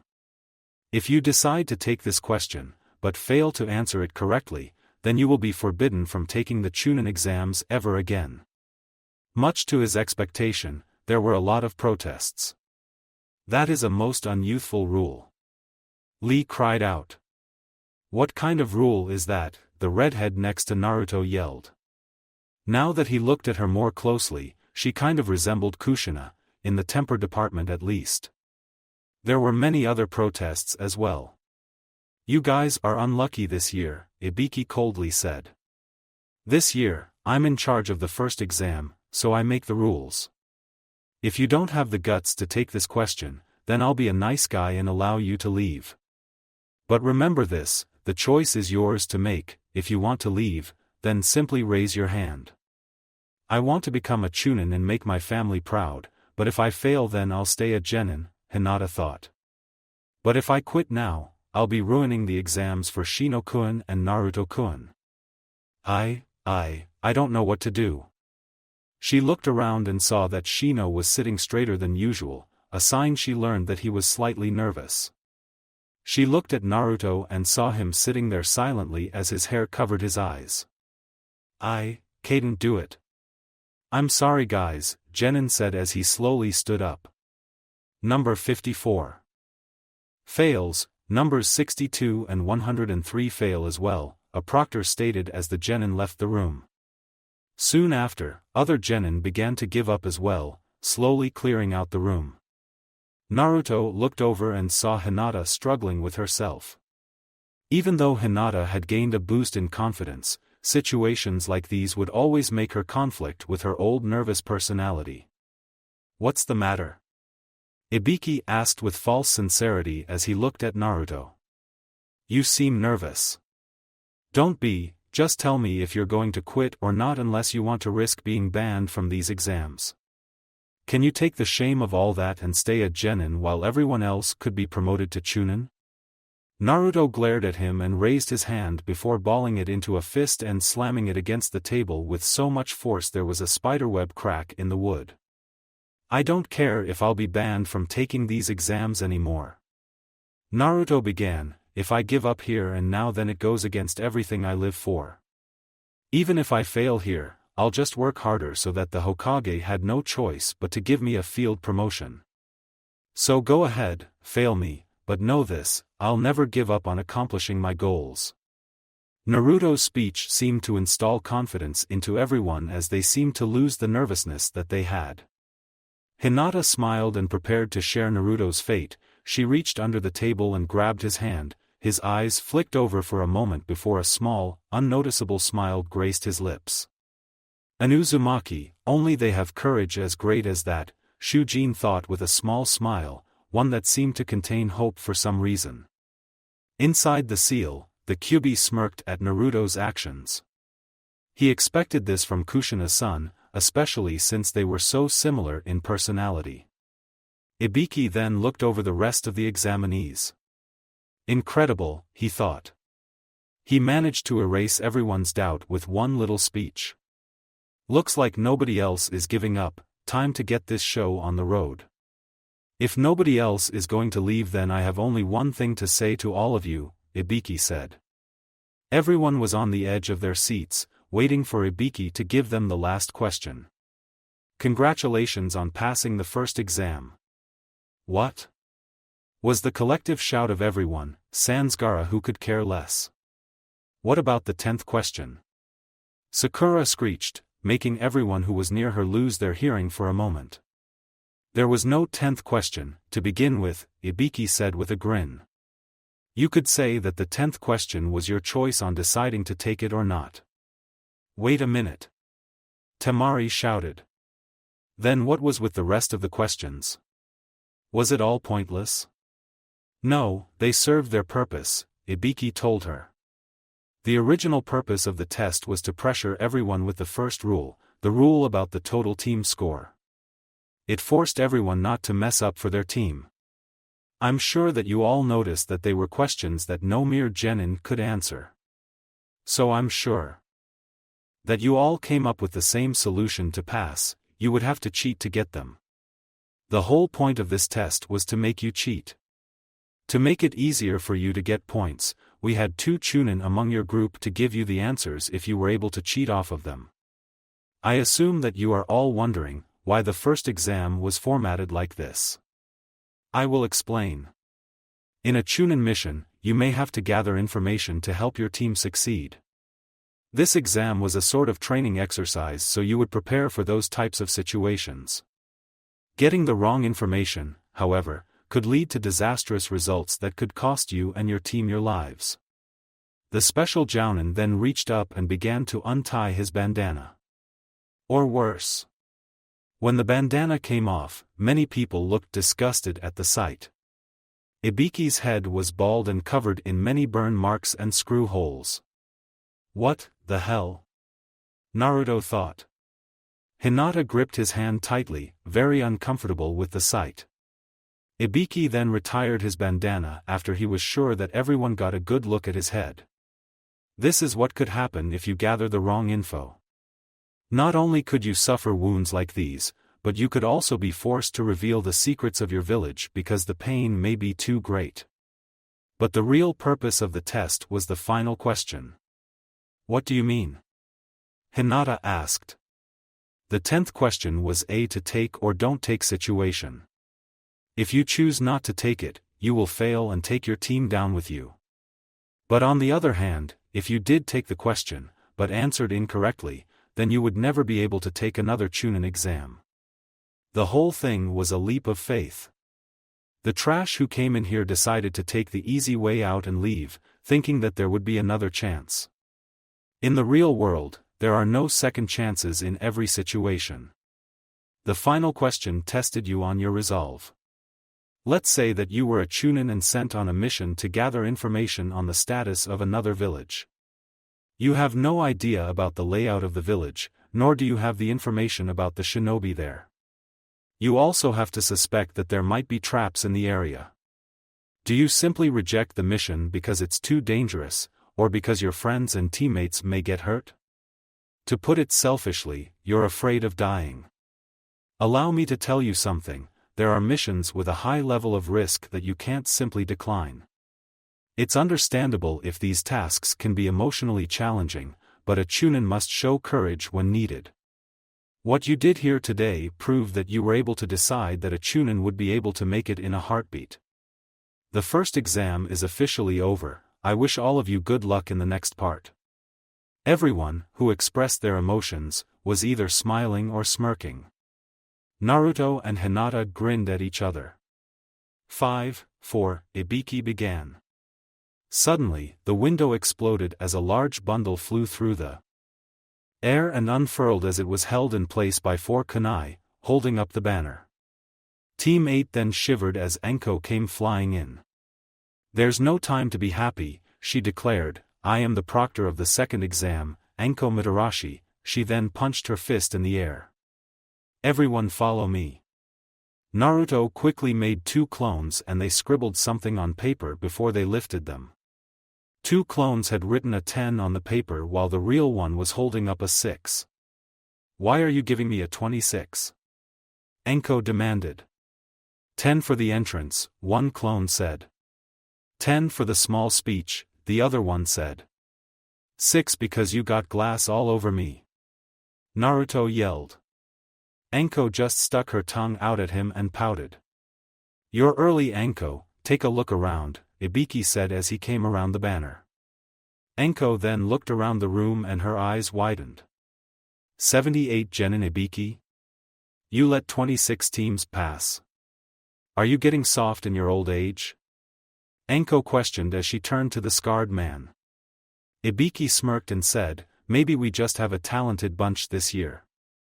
Whatever, by the time I'm done with them, there will be less than half of them left. Enko declared while giving the group a predatory smirk that unnerved most of the genin. Now follow me to training ground 44. If you're late you'll be sorry. Enko yelled as she jumped out of the window. After a second or two to collect their thoughts, most of the genin ran out of the door while others grabbed their teammates and used a shunshin to take them to the next exam. Naruto grabbed Hinata and quickly jumped to Shino and grabbed his arm before he jumped again and dragged them out of the window, looking for a quicker way to the area. Ibiki sighed and began to collect some of the test papers. All the while, he would chuckle at some of the answers that were written down due to how ridiculous some of them looked. When he came upon another paper he picked it up and saw that there was a message written there. Dear Ibiki-san, I must say, the way you planned this test was brilliant in its unique way. However, you need to work on your intimidation tactics. Anko did better than you when Kurenai-sensei had her test us a month or two ago. Perhaps you should use intimidating animals of your own, maybe a giant spider or something like that. Jokes aside, I would like you to keep an eye on Kabuto Yakushi, he seems very suspicious. My tenant says that he smells like wild snakes, ones that people wouldn't keep as pets. Not to mention he has information about me that only me, Hokage-sama, and a select few know about. He claims that he has heard rumors about it, but I've never used the secret information in public. Ever. Yours truly, Naruto Uzumaki. Ibiki's eyes widened and he stuffed the paper in his pocket before heading out of the room and making a beeline for the Hokage Tower. Training Ground 44, isn't this the place your parents said to stay away from? I think so. I'm not sure since they never said what it looked like. This is that place. I remember my father telling me to stay away from here. He even showed me this place personally so I would know. Naruto, Hinata, and Shino were standing with the other people who passed the first exam. They were all waiting just outside of the large fence that separated them from the location where their next exam was supposed to take place. It was a large forest that contained large trees that seemed to stretch towards the sky. There was a dark atmosphere that seemed to flow out from the forest that unnerved a lot of the people there. It didn't help that animals were growling in hunger as they smelt the large group outside. There were quite a few legends about how the Forest of Death was created. A popular one was that Hashirama Senju became so angry at Madara Uchiha's desertion of the village, that his chakra went wild and created the forest. However, the chakra used was very dark in nature and the forest became how it was today, and all the animals that lived in there were affected by the chakra, changing them into more feral creatures. All right maggots, listen up. Anko shouted as she stood at the head of the group with a dangerous smirk on her face. This here is Training Ground 44, also known around here as the Forest of Death. Here is where you will all be taking the second part of the exam. This doesn't seem all that bad, Kiba said. Anko heard this and pulled out a kunai before launching it at the Inuzuka faster than most people could see. The kunai grazed Kiba's cheek and drew a small line of blood as Anko reappeared behind him with an arm draped around his shoulders. It's usually you loud ones who die first, Anko whispered as she stuck out her tongue and licked the blood, making Kiba shiver and Akamaru whimper. Sensing movement behind her, Anko quickly drew another kunai and turned around as a Kusa ninja appeared behind her. Now the weird part about this was that she was holding a kunai, with her freakishly long tongue. Your kunai Proctor-san, the Kusa genin said. She was somehow able to talk normally even though her tongue was out. Why thank you, Anko said, however you should be more careful on whom you sneak up on, I might just kill you next time. My apologies, it's just that the sight of blood always makes me jumpy, not to mention you cut my hair with your kunai as well, the Kusa genin said as she handed Anko the knife and backed away. Kit, stay away from that one, her chakra is very disgusting. Not to mention she seems to have the reserves of one of your elite jounin, Kyubi said. Naruto nodded in confirmation. Well, it looks like we have some bloodthirsty ones this year, Anko commented as she jumped back to her previous spot. Now then, for this part of the exam, each team is going to receive either an Earth Scroll or a Heaven Scroll. You will need to collect both scrolls and reach the tower that is in the middle of the forest to pass. So half of the teams here will be passing. Then? Naruto asked. That would be on a good day, Anko said. Normally, less than half of the teams here pass this part because of either the conditions in the forest or if they just have bad luck. Now an important rule is that nobody should open the scrolls before they reach the tower. What happens if we do? Ino asked. Anko grinned and said, now that would be telling. You're going to be in this forest for 5 days - 5 days. What about food? Choji wailed. Anko shot him a short glare for interrupting her and said, there are lots of animals and plants in the forest, just make sure that none of them try to eat you. Now then, once the 5 days are over, anyone still inside the forest will be retrieved by a group of jounin that will be on standby, if you're still alive that is. Oh yes. I almost forgot each one of you needs to sign these forms. Anko then held up a small stack of papers as her fellow proctors began to pass them out to the crowd of genin. What are these? Fu asked. These are waivers that prevent Konoha from being responsible for your deaths, cause some of you are going to die in this portion, Anko explained. You need to pass in all 3 for your team to retrieve their scroll. Team 8 had signed their forms and went into the tent to receive their scroll. They were handed a heaven scroll and were about to leave when Anko appeared in front of them with a grin on her face. Is there anything you need, Anko-san? Shino asked. Just wanted to wish my favorite trio of brats good luck before they went in, Anko said. She then leaned in closer and said, be careful in there, there's a lot of tough competition this year. Don't worry Anko-san, we'll be alright, Hinata reassured her. Anko nodded and let the team pass. Those kids have grown on me, Anko thought. Maybe I'm turning soft. Anko shook her head and walked back to the small booth that contained the intercom system. She sat down as she waited for the word that all the teams were ready. How are we going to find the Uzumaki? Hamaguri asked. I say we just follow the smell of ramen. The Uzumaki were popular in ramen stands around the world, Mekajiki replied, earning him a smack in the head from his teammate. Last time I checked, neither one of us has the superior sense of smell that Inuzuka possesses, Hamaguri informed him. Mekajiki snorted and said, then we'll just look for where the bugs gather. I think that one of his teammates is an Aburame. Good idea, and after we find him we'll just use our weapon to finish them off, Hamaguri added. Shujin looked at his teammates with a form of despair in his eyes. Uzumaki-san, I hope you can defeat me, he thought. So do we have a plan? The dark-skinned Kyumo male asked. Yeah. Find any team we come across and beat them to a pulp, the redhead shouted. But what if one of those teams contains the heir of a famous clan and we kill them? Then that clan may declare war on Kyumo after receiving the backing of their village. And if that happens then we may accidentally start the 4th Great Ninja War, the boy muttered. Shut up Omoi, the redhead yelled as she slammed her fist into Omoi's head, making him fall to the floor in a heap.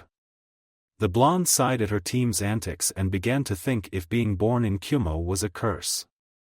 Do you remember our mission? The mummified Oto ninja asked his teammates. The spiky-haired one grinned and said, yep, go in there and kill the Uchiha. Just make sure that you don't mess up Yubaka, the female said as she cleaned her nails with a sunbon. What did you say, bitch? The boy snarled as he took a step forward. That's enough, the mummy ordered as he grabbed his teammate's arm. Killing each other will only cause us to fail the mission. The boy and girl glared at each other before huffing and turning away. You two know what to do, right? The Kusa genin with the long tongue asked her teammates. Yes, her teammates replied. Man, I hope we only run into one team, Shikamaru sighed. Fighting 2 of them would be so troublesome. Quit being a lazy ass. Ino scolded. I just hope we run into Sasuke-kun's team so I can show him that I'm stronger than Billboard Brow. Is that Uchiha the only thing on your mind? Shikamaru asked as he shook his head. Ino, are you sure that getting Sasuke's attention is worth it? Choji asked. Don't you remember how he acted in the academy? Ino huffed and said, he was going through a tough time, with his brother killing his clan and everything. Naruto goes through a tough time too, Shikamaru said. Sure, he may have people who care about him, but I once watched him as he went home and saw how his mood darkened when he went into his empty apartment. Why were you watching him? Choji asked. He seemed a little off that day, so I decided to follow him, Shikamaru explained. It was when I got home that I realized something. It was Mother's Day. One of the many holidays that Naruto never celebrates. Ino and Choji were silent at that, not knowing what to say. I hope we run into a youthful opponent inside this forest. Lee said as he performed one-handed push-ups while waiting for the exam to begin. I just hope that whomever we run into just gives us the scroll, Tenten muttered as she sharpened a kunai on a nearby rock. But Tenten, then we would not be able to show off our youthfulness. Lee complained. Niji huffed and turned away. It doesn't matter whom we face, fate will decree us as the winners. Tenten just sighed in exasperation. Why couldn't she have been placed on a normal team? Think we're gonna run into anybody tough in there, boy? Kiba asked Akamaru. The white dog just barked his answer. Cha! Nobody's stronger than Sasuke-kun. Sakura yelled. Kiba just rolled his eyes and asked, then what about Kakashi-sensei or the Hokage? Or how about your not-so-secret admirer who has a love of green? Never mention that creep in my presence again. Sakura growled. Just make sure you two losers stay out of my way, Sasuke ordered. Hey! Who died and made you a dictator? Kiba shouted. Shut up, dog breath. Don't talk to Sasuke-kun like that. Sakura screeched as she went to smash her fist into Kiba's head. In another universe where Kiba was replaced by Naruto who wasn't smart, she may have landed that hit. But because it wasn't that universe, Kiba just moved out of the way as the first passed him completely. Whatever, just don't lead us into fighting that Gaara guy, Kiba snorted as he turned away. What are the odds we'll run into a giant snake? Kankuro asked. Get real, the only one who can summon giant snakes is Orochimaru of the Sannin, Temari informed him, and he's over in his new village of Odogakure. Well, haven't you heard the story of how this forest was made? Kankuro asked. They said that the negative energy the Shodaime Hokage used changed the animals inside. I'm just guessing as to how they changed. It doesn't matter who or what we encounter, Gaara said. I will prove my existence inside this place. His siblings just paled slightly and kept to a safe distance from their younger brother. I wonder what kind of heart I'll get next. Naruto wondered. If you are looking for a new one, you would most likely capture a lightning one due to wind elements being a rarity, Shino told him. Naruto grinned and said, that sounds good, I want to get a lightning heart so I could get Kakashi-sensei to teach me that lightning jutsu I saw him use one time. He said that you would need the Sharingan to properly use it. Why would it require the Sharingan? Hinata asked. I think he said something about tunnel vision or something like that, Naruto told her. I didn't understand it. Maybe he'll explain it once you get a lightning heart, Hinata suggested. Naruto nodded and faced the gate as he awaited it to open. What do we do if we run into that strange Kusa ninja? My insects would not even go near her because of how dark her chakra is, Shino asked. We should stay away from her. I checked her out with my eyes and couldn't stand the sight of her chakra, Naruto said. Her chakra looked so cold. Error. I believe that it is good fortune that her team is on the other side of the forest, Shino said, Hinata nodding in agreement. All right, maggots and magnets, Anko's voice crackled over the loudspeaker, it's time to get the second exam underway. But before we begin, I have one last piece of advice for all of you. Beep beep beep beep, don't die. The gates opened and every single team raced into the forest. Anko grinned and sat down while pulling out a large box of dango. She popped one into her mouth and kept her ears open for any screams of terror or pain. Inside the forest, Naruto, Hinata, and Shino raced forward and landed on a tree branch. "Hold on a minute," Naruto said. "Kuchi-ose no jutsu." Naruto slammed his hand down and summoned a small fox with one tail and green markings over her orange fur. "Greetings Naruto-sama, I am Sasha, a hunter fox, is there anything you need?" Sasha asked. "Yeah, I need you to keep an eye out for the original owner of this card," Naruto said as he pulled out one of Kabuto's ninja cards that he swiped when nobody was looking. "He's a teenager wearing a purple outfit and has glasses. Oh, and he has a Konoha headband on him too." "Of course, anything else?" Sasha asked as she took a good whiff of the scent on the card. "Yeah, meet us at the tower in the middle of the forest, that's where everyone who passes this exam will be at," Naruto told her. Sasha nodded and raced off into the foliage. "Why are you concerned about Kabuto-san, Naruto-kun?" Hinata asked. "He knew about my Jiongu, nobody is supposed to know about it," Naruto said. "Bachan has never put it on my medical records either." "No offense Hinata, but perhaps Hanabi-san talked about it outside of your compound," Shino suggested. Hinata shook her head. "Not possible, she made a pinky promise, and Hanabi-chan has never broken a pinky promise," Hinata told him. "I see, then we should be extra wary of him," Shino said. "Yeah, now let's go and see if we can find a team," Naruto said as he prepared to jump. But the minute he crouched down, Hinata grabbed his arm. "Naruto-kun, did you forget about something?" Hinata asked. No. "Why?" he asked. Shino just shook his head and pointed at Hinata's eyes. A light bulb lit up in the blonde's head. "Ah! My eyes!" Kyubi cried as the light blinded him. "Oh yeah. Hinata-chan can just use her Byakugan to see if there are any teams nearby," Naruto realized. Hinata then activated her Dojutsu and took a good look around.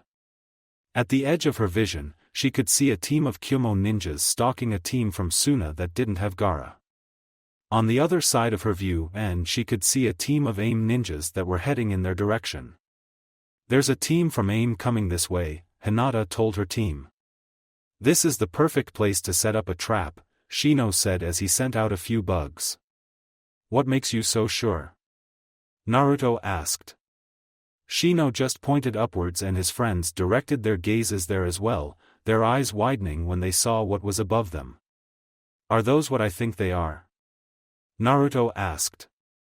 Shino nodded, making the long genin grin while he pulled his teammates in close to make a plan. A few minutes later, the three AIM genin appeared in the clearing. "Where are they?" one of them asked. "I thought you said that they were here." "They are here, I can sense their chakra in this area," the other one said. The next thing they knew, large leeches dropped down from the canopy above and began to suck on their chakra. The three AIM genin cried out and struggled to get them off, but couldn't get them off. Eventually, they fell unconscious and the leech slowly inched their way off. "That was quick," Naruto commented as he and his teammates walked out of the foliage. These leeches absorb most of the chakra of their victims, only leaving a minuscule amount left before they detach and search for their next meal, Shino explained as he began to search the AIM ninja for their scroll. "It's another heaven scroll," Hinata sighed as she pulled out a scroll from the one she searched. "Let's take it in case we have to bargain for our freedom if we are captured," Shino suggested. Naruto and Hinata nodded and she pocketed the scroll before they started leaping from branch to branch again. Outside, Enko was doing two of her favorite pastimes, eating dango and listening to screams of pain and terror.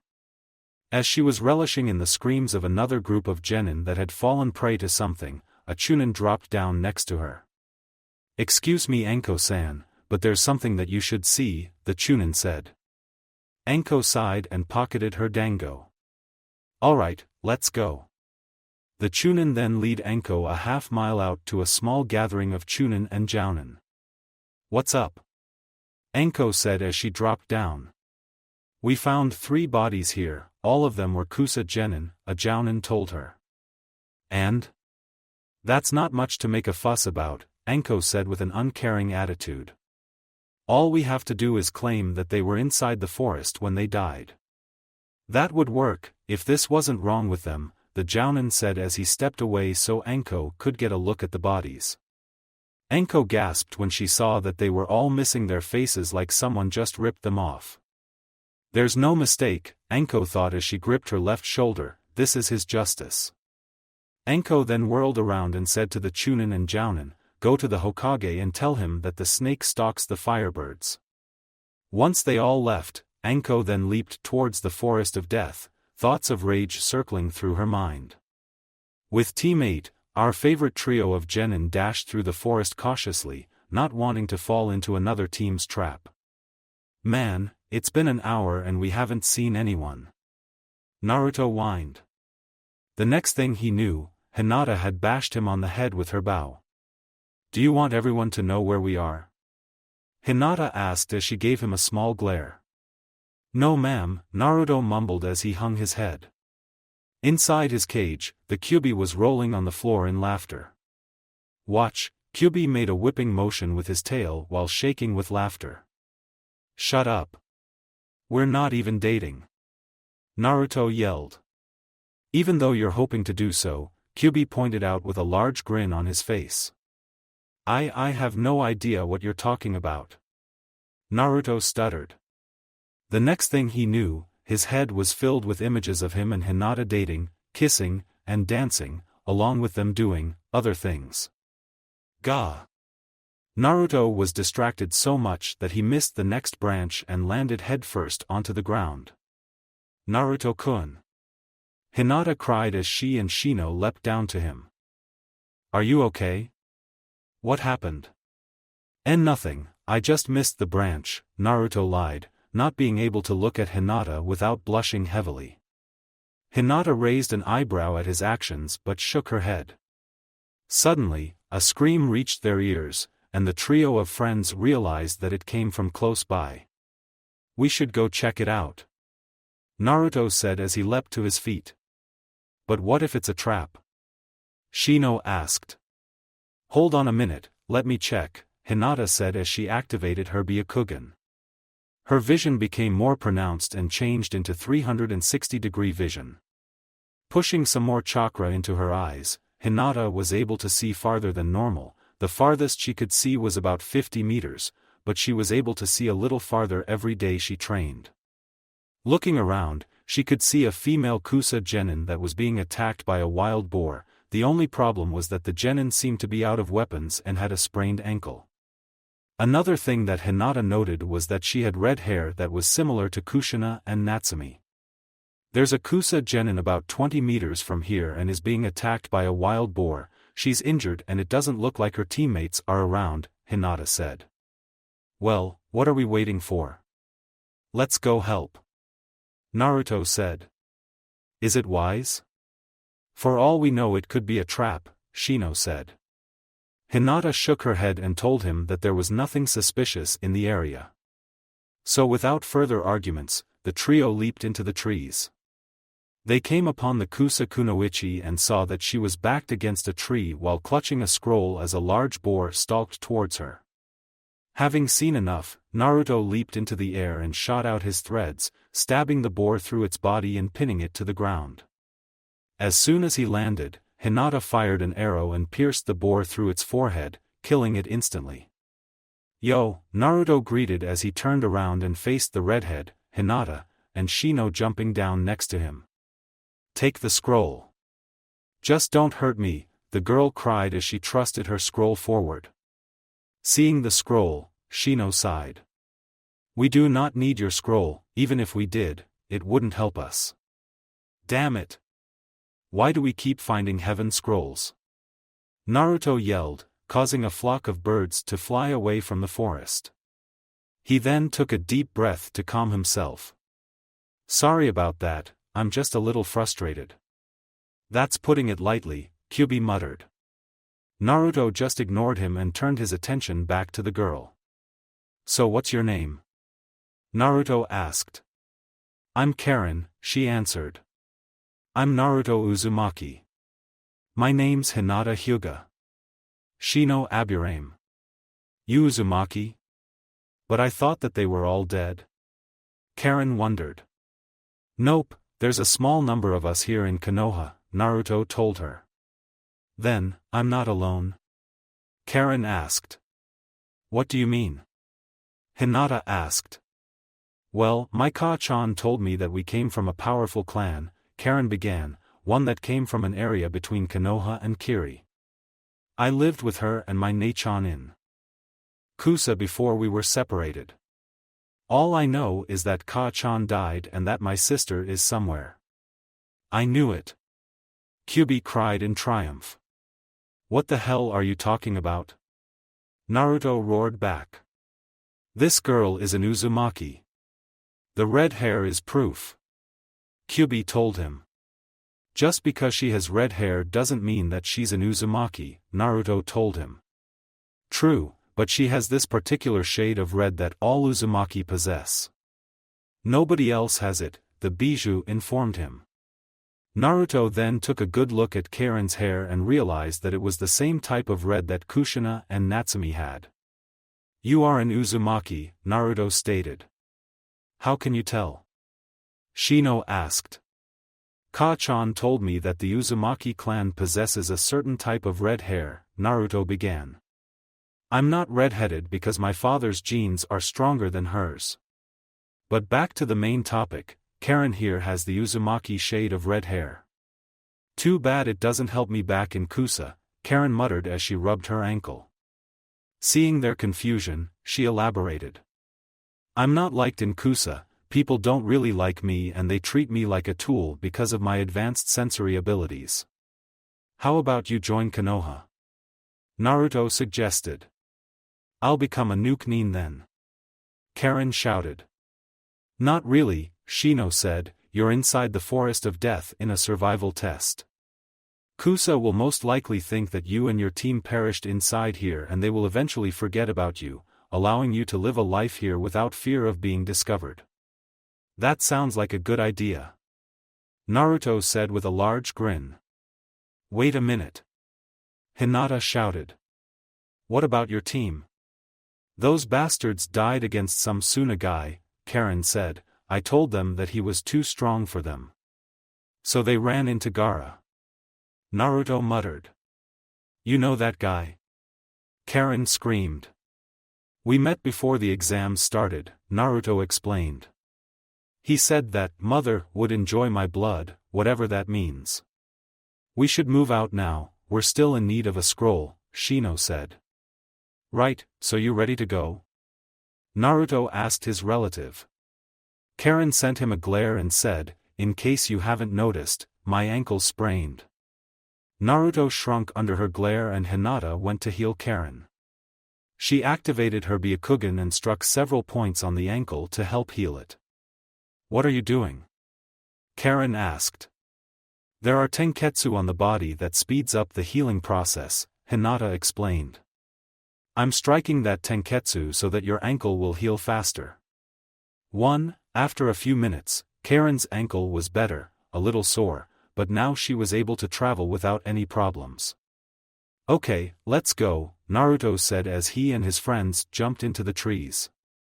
They were traveling for about 10 minutes when an ominous aura covered the forest. What is that?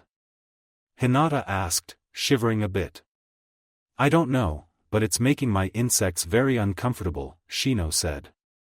It was true, his insects were buzzing at an alarming rate. Let me check it out, Karen said as she made a few hand seals and closed her eyes. They then shot open and had a panicked look in them. There's a large amount of chakra being released, and there's a dark look to it. It's the Kusa ninja, Kyubi said. Naruto mentally nodded and said, all right, let's head away from there and try to find another team. But before he could say anything else, Naruto was forced to dodge as a blast of water impacted where he once was. Damn, I missed, Mekajiki cursed as he and his team appeared. I told you you should have aimed it more to the left, Hamaguri reprimanded him. I'm guessing that you're here for our scroll? Shino asked as he stared at the two Kiri ninjas. Hamaguri smirked and said, the scroll's just the bonus, what we're here for is the death of the Uzumaki. Teammates' eyes widened at this revelation and they immediately took a defensive formation, Karen taking her form of combat. We're going to finish what our ancestors couldn't finish all those years ago. Mekajiki shouted.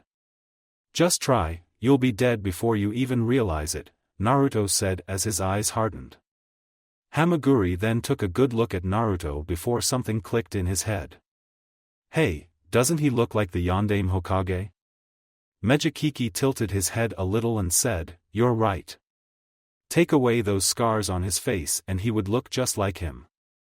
Naturally, this little tidbit of information sent teammates' heads for a spin. I should have known. Kyubi roared as he banged his head against the steel bars of the cage. Now that they mention it, Naruto does resemble the Sandaime in some way, Shino thought. Could it be possible that he's his son? I never really noticed, but it could be possible that Naruto-kun's related to the Sandaime in some way, Hinata thought. The Sandaime never had a son, didn't he and his family die during the Kyubi attack? Karen said to herself. See, could it be possible? Is my dad the Sandaime? Naruto thought. But, why would he do this to me? Are you regretting me being here already? Kyubi asked, a small pang of hurt in his voice. No, I'm just shocked at this, Naruto thought. I'll have to talk to Ka-chan and Gigi when this is over. Hey, we could send his head to IWA and get a ton of money for this. Mekajiki realized. Hamaguri grinned and began to imagine himself swimming in a large pool of money. And we could sell the Hyuga girl to Kumo, then we'll be set for life. Hamaguri said with a large smirk. Shujin was quiet the whole time. If he's related to the Sandaime, then he would have a great knowledge of seals, maybe I can truly be free. But it looks like he doesn't even know, so it looks my hope like haven't been answered. He then looked up and sent a silent prayer. Dear Kami, I only ask you one thing. If I die here, make sure that my Ototo can live in a place where he will find happiness. Enough talk. Let's kill them and get rich. Hamaguri shouted as he jumped forward and pulled out his tanto, aiming it at Naruto's head. Naruto quickly raised his claw and caught the blade before he was pushed back when Hamaguri kicked him in the chest. Teammate jumped back, with Karen jumping after Hinata. I'll go after the Aburame, Mekajiki said as he jumped down.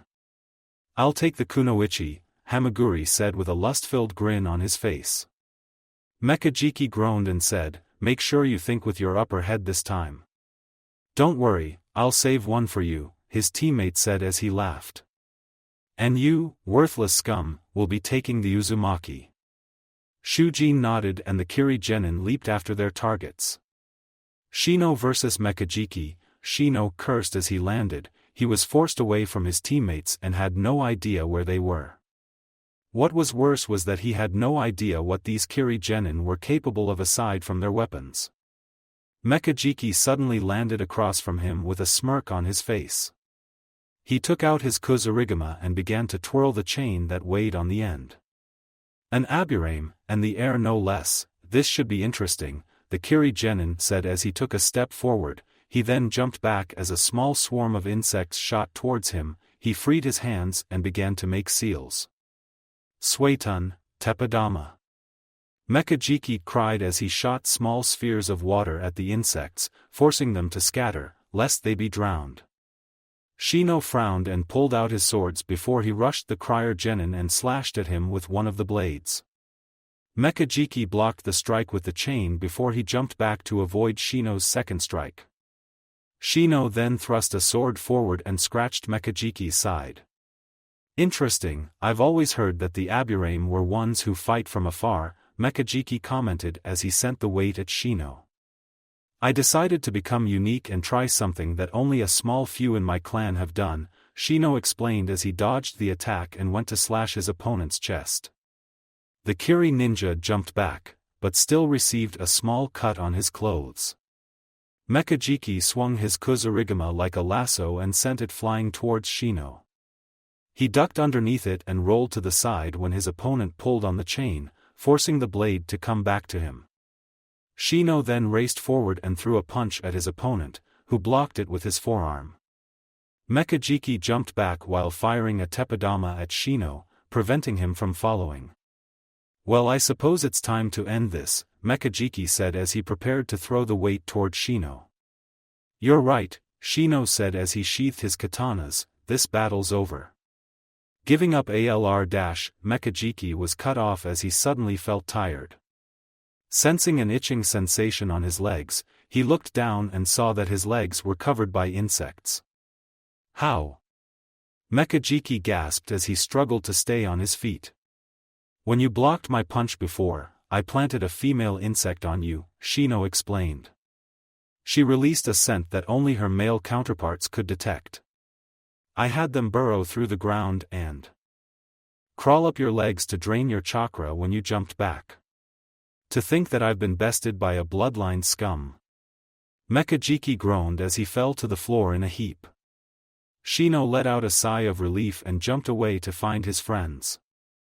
Hinata and Karen versus Hamaguri. The unnaturally haired girls jumped back at their opponent and slammed onto the ground where they were, his sword stuck into the ground. He, I get two lovely ladies all to myself," Hamaguri chuckled as his eyes roamed over the two females' bodies. He picked up his sword and ran his hand along the metal. Hinata repressed the urge to shiver as she saw his eyes land on her developed chest. Only one person was able to stare at her like that, even if he didn't, as far as she knew. She dashed forward and went for the traditional juken strike to the chest. Hamaguri dodged it and went to slash at her with his sword. Hinata jumped back, but part of her jacket was cut, revealing the deep purple shirt underneath. "A shame that you've got a bloodline, you would have been someone I would consider having my way with," Hamaguri sighed as he made several hand seals. "Suetun, Hahanryu." Hamaguri spat out a sphere of water into his hand and threw it at Hinata and Karen. They jumped away as they shot through the trees behind them. "Hak Kushu!" Hinata shouted as she sent a blast of condensed air at Hamaguri, who was caught off guard and sent back into the trees. Hinata prepared to activate her Byakugan when Karen stopped her. "Save your chakra, my sensing abilities will find him," she said. Hinata nodded and loaded an arrow into her bow before waiting for Karen to find the Kiri Genin. "There." Karen pointed in the foliage. Hinata quickly aimed and let the arrow fly through the air and hit Hamaguri, who let out a cry of pain. Hinata then jumped into the air and let loose another arrow. Hamaguri jumped out of the tree, revealing that he had an arrow embedded in his shoulder. "Bloodline whore." Hamaguri snarled as he slashed at her with his sword. Hinata dodged the slashes and tried to find an opening. On one particular swing, Hamaguri threw too much of his weight forward and lost his balance. Hinata capitalized on this and landed several strikes on him, closing several of his tenketsu before he jumped back and tried to get back some feeling in his arm. "You're lucky we want some money from Kumo, if I had any say in this you would be dead after I break you." Hamaguri growled as he got a crazed look in his eyes. He then had to jump back to avoid the kunai thrown by Karen. "Suetun, Mizurappa!" Hamaguri roared as he let a large blast of water loose. Hinata grabbed Karen and jumped away. Hinata then let another arrow fly and watched as it impacted against Hamaguri's thigh. He howled in pain, especially since this one was charged with chakra and closed the surrounding tenants. Hamaguri stumbled to the Group D and Hinata dashed forward, closing the tenketsu on his legs and arms. The two girls watched as Hamaguri fell onto the floor in a crumpled heap. "Come on, we have to help Naruto-kun and Shino-kun," Hinata said. Karen nodded and prepared to leave. "Suetun, water binding jutsu!" Hamaguri shouted as he slammed his working hand onto the ground. The next thing the girls knew, their legs were entrapped by water, preventing them from moving. Hinata couldn't turn around to fire a hack kushu at him unless she could turn her upper body completely around. "Don't think that you've won just yet, you freak," Hamaguri said as he weakly pulled himself to his feet. He then picked up his sword and slowly walked towards Hinata. "I'll take care of you first, then I'll be able to have fun with the attractive one." 3. Hamaguri said as he prepared to drive his tanto into Hinata's right arm. Naruto kun. Hinata screamed, hoping that her love could save her. Naruto vs. Shujin. Naruto landed on the ground in a crouch and let out a snarl of frustration. He was being targeted again, except this time it wasn't for him being the Jinchuriki of the Kyuubi. He looked up as the cloaked Kiri Genin landed on a branch above him. "I'm sorry," Shujin said as he kept his head down. Naturally, this confused Naruto. "For what?" he asked. "For having to fight you. If I had a will of my own, would have never been here," Shujin answered. "What do you mean if you had a will of your own?" Naruto asked. Kyuubi listened in, slightly interested in what was happening. "Have you heard about the bloodline purges in Kiri?" Shujin asked. "I possess a bloodline, and they decided to test out a seal on me that would make me their weapon. It makes me a prisoner of my own body." Naruto growled, angry that anyone could be treated like that. "Can the seal be removed?" Naruto asked. Shujin shook his head. "Not unless you are a true master of Fuinjutsu. It's so intertwined with my body that any attempt to remove it would rip me apart. I heard the sealers say that it was based on the little knowledge they had of the Hyuga's caged bird seal." This made Naruto scowl, seeing that the Hyuga's seal was causing even more pain, even if they didn't know it. "Before we fight, I would like to know your name," Naruto said as he crouched down low and held his claws out. Shujin reached up and pulled back his hood, revealing his slightly pale skin and black hair that had a little white in it. He had dark green eyes and 2 red dots on his forehead. "My true name has been forgotten, all I have is the name my enslavers gave me. I am Shujin Kagaya." Shujin then pulled off his robe as it hung around his waist. He reached up to his shoulder and gripped it tightly before he began to pull on it. Naruto's eyes widened as he watched his opponent pull out a bone that was shaped like a sword. But what caught his attention was the seal on the middle of his chest where it had the kanji for control in a sickly yellow color. "This is the Kekii Genkai of the Kagaya clan, the Shikatsu Myaku," Shujin said as he leaped forward and aimed his sword at Naruto. The young blonde shook himself back to reality and moved to the side. Shujin's sword stuck itself into the ground, but he used it as a handstand to send a kick that landed on Naruto's chest. Naruto flipped in the air and landed on his feet. He looked up to see Shujin right on top of him with his sword ready to stab him in the gut. Naruto quickly spun around and the sword passed right by him while he backhanded him away. "Katan, Gokakyu no Jutsu!" Naruto shouted as he breathed out a large fireball at the Kiri Genin. Shujin jumped over the flames and threw his sword at Naruto. He caught it with his gauntlet and jumped back as Shujin landed where he was with several bones popping out of his fist. "You're good," Naruto said as he undid the belt of his coat and activated his Sharingan, keeping it under a small genjutsu. "Thank you, it has been a long time since I've been complimented for my prowess in battle," Shujin told him as he pulled out 2 bones from his shoulder. He then dashed forward and went for an X-slash. Naruto jumped back and expertly threw his trenchcoat off where it landed on a branch. One of Crab's claws shot out of Naruto's back and gripped Shujin's arm. Naruto then whirled around and had the claw release Shujin as it threw him into a tree. Shujin got up and raced to Naruto as curved bones sprouted from his arms. He began to twirl around like a top and Naruto made some quick seals and slammed his hands on the ground, bringing up a wall of earth to try and block him. Shujin was momentarily stopped by the wall before he vaulted over it and made a downward slash against Naruto. The blonde Jinchuriki backflipped away while Crab's mask opened its mouth and fired a blast of water. Shujin dove to the side and avoided the attack. I must say, your powers are very interesting, Shujin said. I have never seen anything like it. As far as I know, I'm the second one with this, the other one having it during the time of the Shodaime Hokage, Naruto told him. He then put his hands into the Tora seal. Jiongu, activate. All three of his masks shot out of his back and landed around him.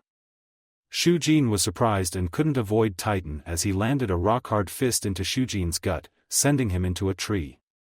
The Kaguya pulled himself out and got back to his feet. Go!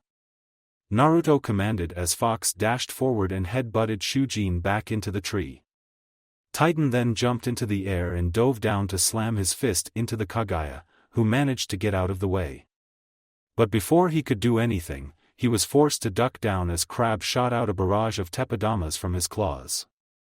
Shujin danced through the watery bullets and was about to attack the water heart when he had to jump away from the fire bullets that impacted the area he was previously occupying. Amazing, I've never had this much fun when I was sparring back in Kiri, Shujin said as he watched.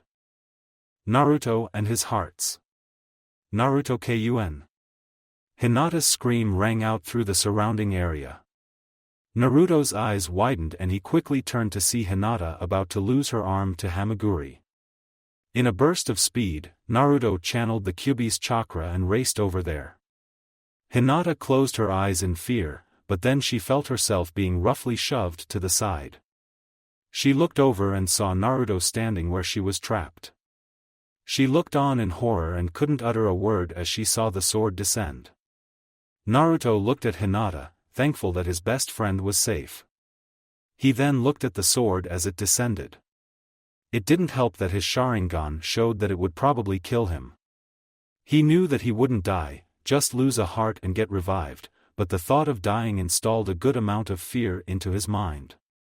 Unconsciously, he channeled more chakra into his Sharingan, and his vision became extremely clear and he unconsciously did something that made his whole body feel funny. He also felt himself shout out the name of whatever he was doing.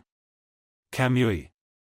Everyone watched in amazement as Hamaguri's sword practically went through Naruto like he was a ghost. Naruto landed on the ground with a small bounce while Hamaguri stumbled as he looked at Naruto with fear in his eyes. What the hell are you? Hamaguri cried as he tried to back away. Naruto was still in shock himself, not understanding what had happened either. All he knew was that he sent a large burst of chakra to his eyes and turned into a ghost. Naruto-kun, what was that? Hinata asked as she knelt beside him. I don't know, Naruto said as he fished through his pockets for a kunai. All I know is that I sent a huge amount of chakra to my eyes. He then whirled around and shoved Hinata behind him when he heard Hamaguri let out a battle cry and race forward with his sword out in front of him. Daiyu bloodline Frigurk. Hamaguri was stopped and looked down where a bone drenched in his blood was sticking out of his chest. He weakly turned around and saw that Shujin was behind him with an enraged expression. Die, so I may be free, Shujin whispered as he roughly jerked the bone out of Hamaguri's chest. You should have died with the rest of your family of freaks. Hamaguri gasped as he fell to the floor dead. Naruto's three masks shot out of the bushes and were about to rush the Kaguya until Naruto stilled them with a wave of his hand. Why would he do that to his teammate? Shino asked as he stepped out of the bushes. They were treating him like a slave because of his bloodline, Naruto explained. Yes, they would use the seal that was on my body whenever they wanted to control me, Shujin explained. Only a highly advanced seal master can have a chance of removing it. Maybe my Ka-chan could help, she's good with seals, Naruto said. Shujin seemed hopeful at the prospect of having his seal removed. Naruto, Shino sighed, do you just like picking up people to take home? Naruto just blushed and rubbed the back of his head. He then pulled out the kunai with his other hand and looked at his eyes, widening them with what he saw. His Sharingan had completely changed. It now looked like an X that was reaching to the edges of his eye, but the ends were curved till they were touching the extension of the X to its right. The colors were inverted also, making it a red X on a black eye with a black dot in the middle of the X. 1. What is this? Naruto asked. The Manjikyu Sharingan, Kyuubi told him. An advanced form of the Sharingan.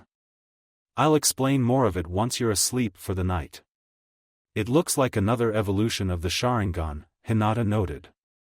I've never seen anything like it. I've heard legends of it in Kiri, Shujin said. They say it's called the Manjikyu Sharingan, and that it has unbelievable abilities, able to do things that others would only be able to perform weak imitations of. Such as that ability of intangibility. It's called Kamui, at least, that's the name I shouted out, Naruto said. I still have no idea how I did it. So what scroll did your team have? Karen asked. Shujin walked over to Hamaguri's corpse and fished through his pockets till he pulled out an earth scroll before tossing it into Naruto's hands, who happily pocketed the scroll. Now shall we go to the HHH? Shujin fell to the floor as his seal began to glow orange. He withered around in pain while Hinata and Karen tried to help him. I knew you would betray us, Mekajiki said as he stepped out of the bushes, his hand held in a half-Tora seal. Let him go. Naruto roared, his newly acquired Manjikyu spinning wildly. Mekajiki chuckled before pressing more chakra into the seal, making Shujin's cries louder. Hinata tried to find a way to stop the seal with her Byakugan while Karen used what little healing jutsu she had learned, but nothing seemed to work. The maniacal Kiri Gennin reached into his pocket and pulled out a soldier pill before popping it into his mouth, making his chakra levels skyrocket. That must be how he was able to move after I left him. He must have taken one after he was sure that I was gone, Shino thought. First I'm going to make you suffer, then I'm going to take you back to Kiri where you'll be given another seal. And that one will make sure that you never have free will ever again. Mekajiki shouted. You talk too much, Naruto said as he sent a mental command. Crab's claw burst through Kiri Gennin's chest with his heart in its clutches. Crab ripped the heart out and everyone watched as Mekajiki fell to the floor as his tormenting of Shujin ended. Naruto-kun, Hinata said as tears filled her eyes, I don't think he's going to make it. What? Naruto cried as he raced towards Shujin's side.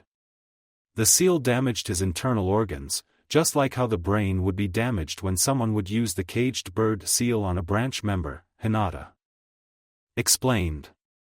That Kiri Gennin had it activated for too long. It doesn't help that this seal is stronger than the caged bird seal. Not even my healing jutsus helped, Karen said as she lowered her head. Damn it. Naruto swore as he slammed his hand into the ground. Naruto-san, Shujin said. Come closer. Naruto knelt beside the dying Kaguya and listened. You gave me hope that I would be free, and in a sense, I am. Now I have only two things to ask of you. What do you need? Naruto asked, ready to fulfill the Kaguya's last wishes. First, tell me, can your abilities take the powers of others? Shujin asked. Yes, but only if I take their hearts, Naruto told him. Good, take my heart, it won't help me where I'm going anyway, Shujin asked. Naruto looked at Hinata who activated her Byakugan. His heart is fine, it wasn't damaged as bad as the others thanks to Karen's help, Hinata told him. Okay, what's the other thing? Naruto asked. There is one more Kaguya out there, he will be the last one after I die, Shujin said. I want you to find him and keep him safe. The Uzumaki clan were allies of the Kaguya and two others in the past, so I trust you. What is his name? Naruto asked as he brought out his threads. Shujin smiled and said, his name is Kimimaro Kaguya, my little brother. Please find him and keep him safe. That is all I ask of you. I will find him and help him become strong so that he can fight in your name, Naruto said with determination. Before I take your heart, I have one thing to say. Your name means prisoner, but that is not what you are right now, Naruto said as he moved his tread so they went into the Kagaya's body painlessly. I'm going to give you a new name, one that defines who you are. Your name is Jiyu. 3. Yes, that fits nicely, thank you, Naruto. I'll be sure to treasure this wonderful gift you've given me. The gift of freedom, the newly named Jiyu said as he closed his eyes and accepted death with a smile on his face. Naruto pulled out his heart and watched the mass of strings as they held Jiyu's heart. Hinata and Karen were openly crying at Jiyu's death, and Shino bowed his head as several tears fell down his cheeks. Naruto was crying as well but stayed strong. He took his trenchcoat from Fox and pulled out 3 scrolls. He stored Mekajiki's heart into one of them and pulled out a mask from the other. It was styled like Haku's but lacked the Kiri symbol and wave design, replacing it with red lines that were similar to Tenzo's mask, but there were no green markings. There was an area that had large pointy teeth where the mouth would be that opened up. He placed the mask on the threads that had Jiyu's heart and watched as the mask transformed. It had a spherical body with 2 strong legs sticking out of the bottom and a tail hanging from the back. It had long arms with small orbs on the end. The mask was sitting in the middle of the main body, staring at the group. 4. Naruto then walked over to Jiyu's body and opened the last scroll. He placed it next to Jiyu and slammed his hand on the sealing matrix that had the kanji for preserve written in the middle. In a puff of smoke, Jiyu's body was sealed inside the scroll, safely preserved until Naruto decided to release him. Let's go and set up camp, I feel really tired, Naruto said. Everyone nodded and leaped through the trees for a while until they came upon a small cave. Later, Naruto sighed as he sat on the rock by the entrance. He was concealed by the shadows and had a good view of the forest. He was still troubled over the day's events and was still feeling down about it. Are you okay? Naruto turned around and saw that Hinata was standing behind him. It amazed him how stealthy she could be. If she wanted to, she could have knocked him out and he would be none the wiser as to who did it. Yeah, I still feel like I should have done something, Naruto said. Hinata placed a hand on his shoulder and said, It's not your fault, none of us knew what would happen to Jiyu. We didn't know what his seal was capable of, so we couldn't have done anything. I know that, but still. Naruto trailed off. Shino-kun's already beating himself up for not making sure that the Kiri Genin was knocked out, Hinata told him.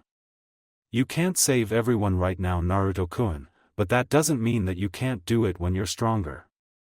Naruto smiled and said, Thank you Hinata-chan, you always make me feel better. He reached over and wrapped her up in a hug, which she gladly returned, with a tomato-red face. Now go and get some sleep, it's my turn to be the guard, Hinata said.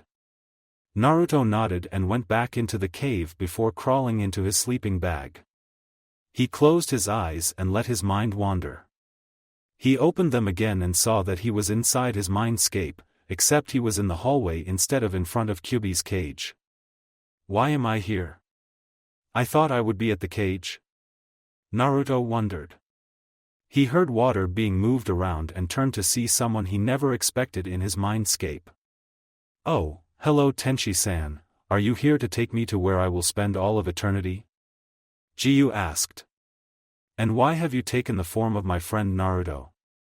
Jiyu, this is my mindscape, the question I want to ask is, how the hell are you here? Naruto shouted. Jiyu's eyes widened and he began to sputter. But I died. Shouldn't I be in heaven or hell? I can answer that.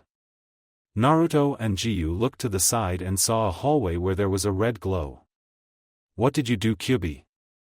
Naruto shouted as he ran down the hallway, dragging Jiyu with him. Naruto skidded to a stop in front of the cage as Jiyu stumbled around to get his bearings. As soon as he cleared his head, he looked up and saw the towering bijou inside of the cage. I see, so that is why you seemed familiar, Jiyu said quietly. You're a Jinchuriki like Yagura and Utakata-senpai. Who are they? Naruto asked. Yagura is the Yondaime Mizukage and Jinchuriki of the Sandaime, and Utakata-senpai is the Jinchuriki of the Rokubi, Jiongu explained. Naruto nodded and turned back to his fluffy partner. I decided to bring his spirit to your body while you were busy speaking with him, Kyuubi said. 5. I know what it's like to be trapped by a seal, and decided to do something nice for your Kaguya friend. Besides, what kind of extremely distant cousin would I be if I didn't help a fellow family member? What do you mean by that? Jiongu asked. Sit down because this is a long story. You already know that the Rikudo Sennin had 2 sons who would eventually create the Senju and Uchiha clans, but what you don't know is that his brother Hamura Otsutsuki created his endings, the progenitors of the Hyuga and Kaguya clans. Hiro and Shirudo were his sons. However, the brothers then decided to try and create a clan together. The result of this was a fiery redhead known as Ikari Uzumaki, firstborn of the Uzumaki clan, and your ancestor. Wow, that's amazing, Naruto said. Indeed, I know that it sounds skeptical, but you can't doubt the words of the ones who truly knew the great sage, Jiongu replied. Now what about my Manjikyu? Naruto asked, activating his new eyes and looking at his reflection. This is going to be an even longer explanation, Kyuubi sighed as he got himself comfortable. The Manjikyu Sharingan is the highest form of the Uchiha clan's Dojutsu. It possesses a wide range of abilities and is unlocked in 3 ways. I suppose that our distant relative can listen since he's going to be here. The first way, which is more widely known throughout the Uchiha, is unlocking it through great grief. It was discovered to be unlocked through the killing of the ones closest to you. Brothers would try to kill each other just to get these eyes. The downside of unlocking it this way is that the eyes would slowly deteriorate through each use until they were blind. The only way to fix this would be by taking the Manjikyu of your closest relative, usually your brother or parents. By taking their eyes and inserting them into their sockets, it combined both Manjikyu and turned them into the eternal Manjikyu Sharingan. That's horrible. Naruto cried.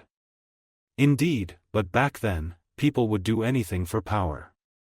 Now the second way to unlock the Manjikyu is more simple, yet not as greatly known throughout the clan, is by straining their Sharingan. By straining it I mean that they have to keep it active for a very long time and push their eyes to the limit. By unlocking it this way the user had a 50% chance of keeping their eyesight and not needing to take another set of Manjikyu Sharingan. That seems so much simpler than the first way, Jiongu said. Indeed, but it is a long process and there were only a few Uchiha who would try to unlock the Manjikyu this way, Kyuubi said. So they would just take the easy way out and kill one of their precious people? Naruto questioned. Kyuubi nodded and continued, now the third and final way to unlocking the Manjikyu Sharingan, is what I call, the pure way. It is unlocked by neither great grief nor great stress, but through sacrifice. But I didn't sacrifice myself, Naruto stated. But you were about to.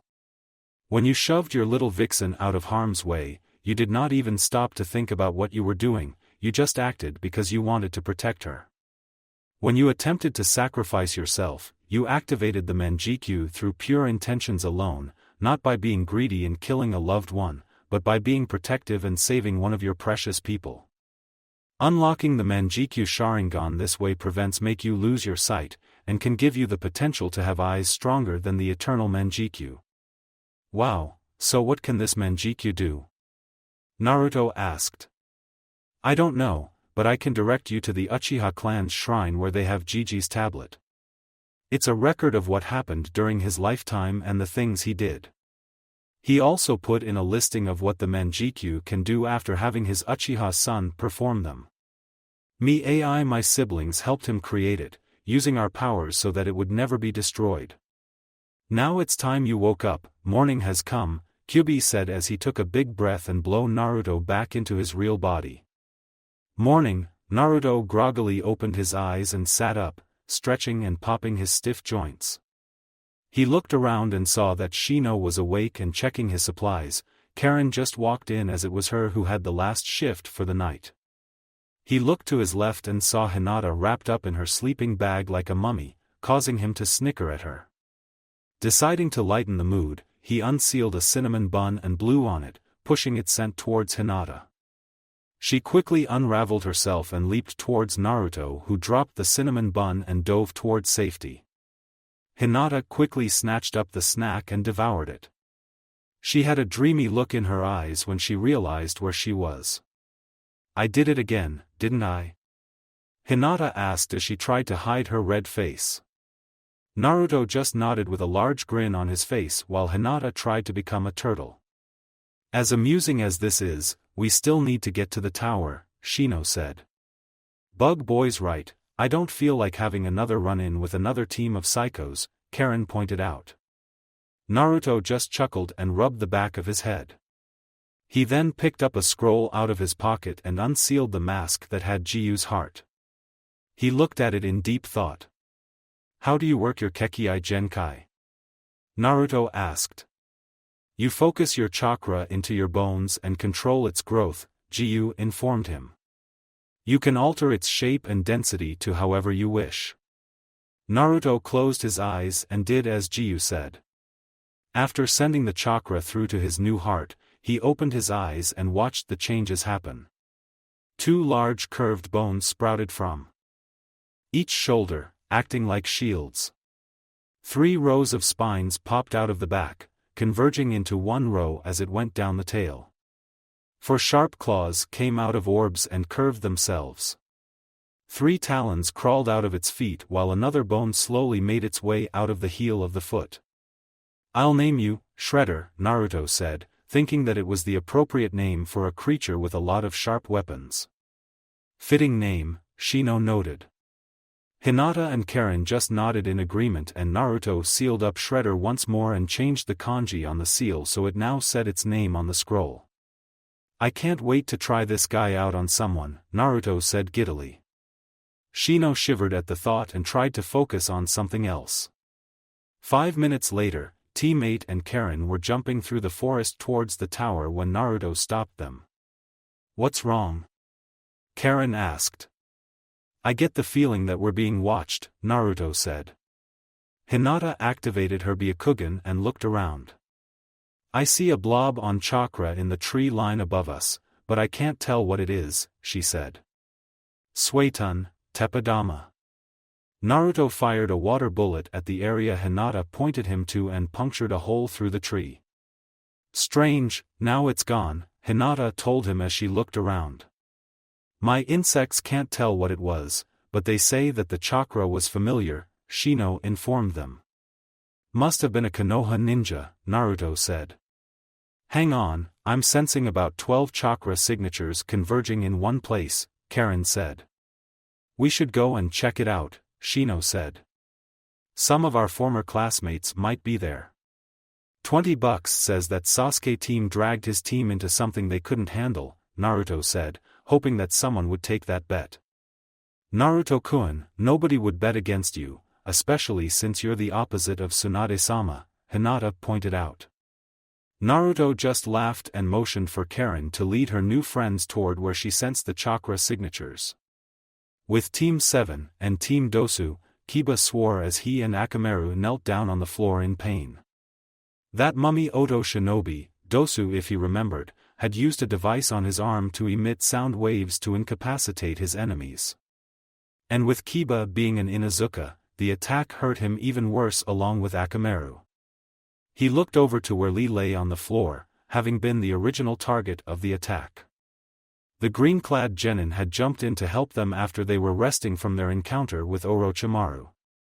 The traitorous snake had bit Sasuke on the neck and given him a gift as he called it, and told the Uchiha to seek him out for power before vanishing. After that Kiba lifted Sasuke and escaped while Sakura screeched about how her Sasuke-kun was hurt and needed her help. Sometimes, Kiba wondered how she even passed the graduation test in the academy. They had taken refuge in a hollowed tree where Sakura used her medical skills to help Sasuke.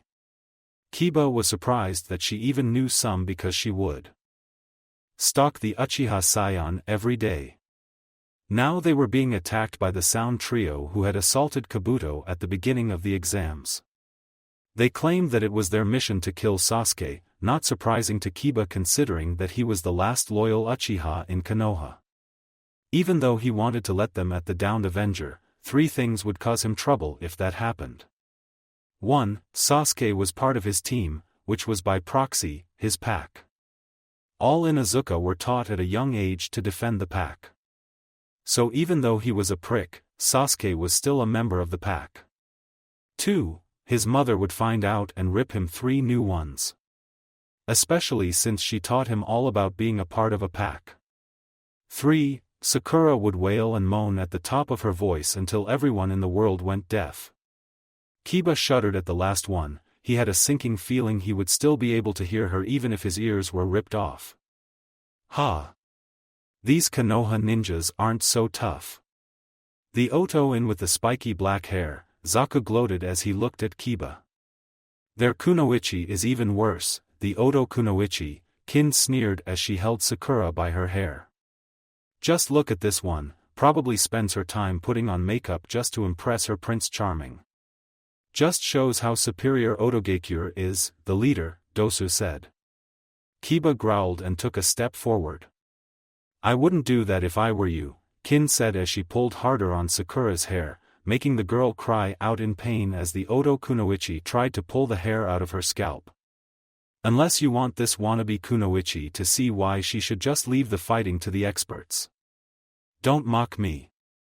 Sakura cried as she pulled out a kunai and sliced off her hair, making the Kin jump back since she lost her grip on her prisoner. I'll fix this, Zaku said as he raised his hands, the tubes on his palms facing Sakura. But before he could fire, he suddenly stopped and struggled to raise his arms as they were forced down to his sides. Man, you just had to be in a troublesome situation, didn't you, Kiba? Shikamaru said as he walked out of the bushes with his shadow connected to Zaku, making the Oto-nin walk towards him as well. Kin! Get this guy! Zaku yelled. Kin raised a fist full of Sanban and prepared to throw them at Zaku when she froze and instead threw them at Dosu, forcing him to jump away. What are you doing? Dosu roared. Sorry, but your friends are not here right now, can I take a message? Kin said as she smirked. Kiba looked over and saw, out of the corner of his eye, Choji holding a limp Ino. Ino must have switched minds with her, Kiba realized. All that was left was to deal with Dosu. The remaining Oto ninja just threw a kunai at Kin. Ino quickly turned her prisoner's body just enough so that the weapon just grazed her cheek, leaving a thin cut. A similar cut appeared on Ino's cheek. This guy won't hesitate to attack his teammates, meaning that our plan is useless. Shikamaru thought. Ino, get out of there. This guy will kill her just to kill you. Ino quickly released her hold over Kin and retreated to her own body as the Oto kunoichi snapped back into reality. What the hell just happened? Kin questioned as she looked around. That blonde bimbo took over your body before we forced her to release her jutsu, Zaku said. Now get this guy's shadow off of me. Kin nodded and threw several Sanban at Shikamaru, who jumped back and brought Zaku close to getting hit by his teammate. Dosu moved closer to the comatose Lee in an attempt to take him out when he was forced to dodge because of the barrage of kunai and shuriken that flew at him from the trees. In a quick second, Niji and Tenten dropped down between Dosu and Lee. They're like cockroaches, Dosu growled as he stepped back and prepared his melody arm. I should end you here and now, Niji said as he entered the Juken stance. Even though he may be annoying, Lee is still my teammate. However, before he could make a move, his Byakugan caught something from behind him. No, fate says that another will defeat you.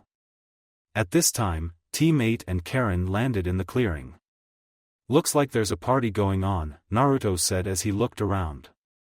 Indeed there does, Hinata said as she pulled out her bow and loaded it with an arrow.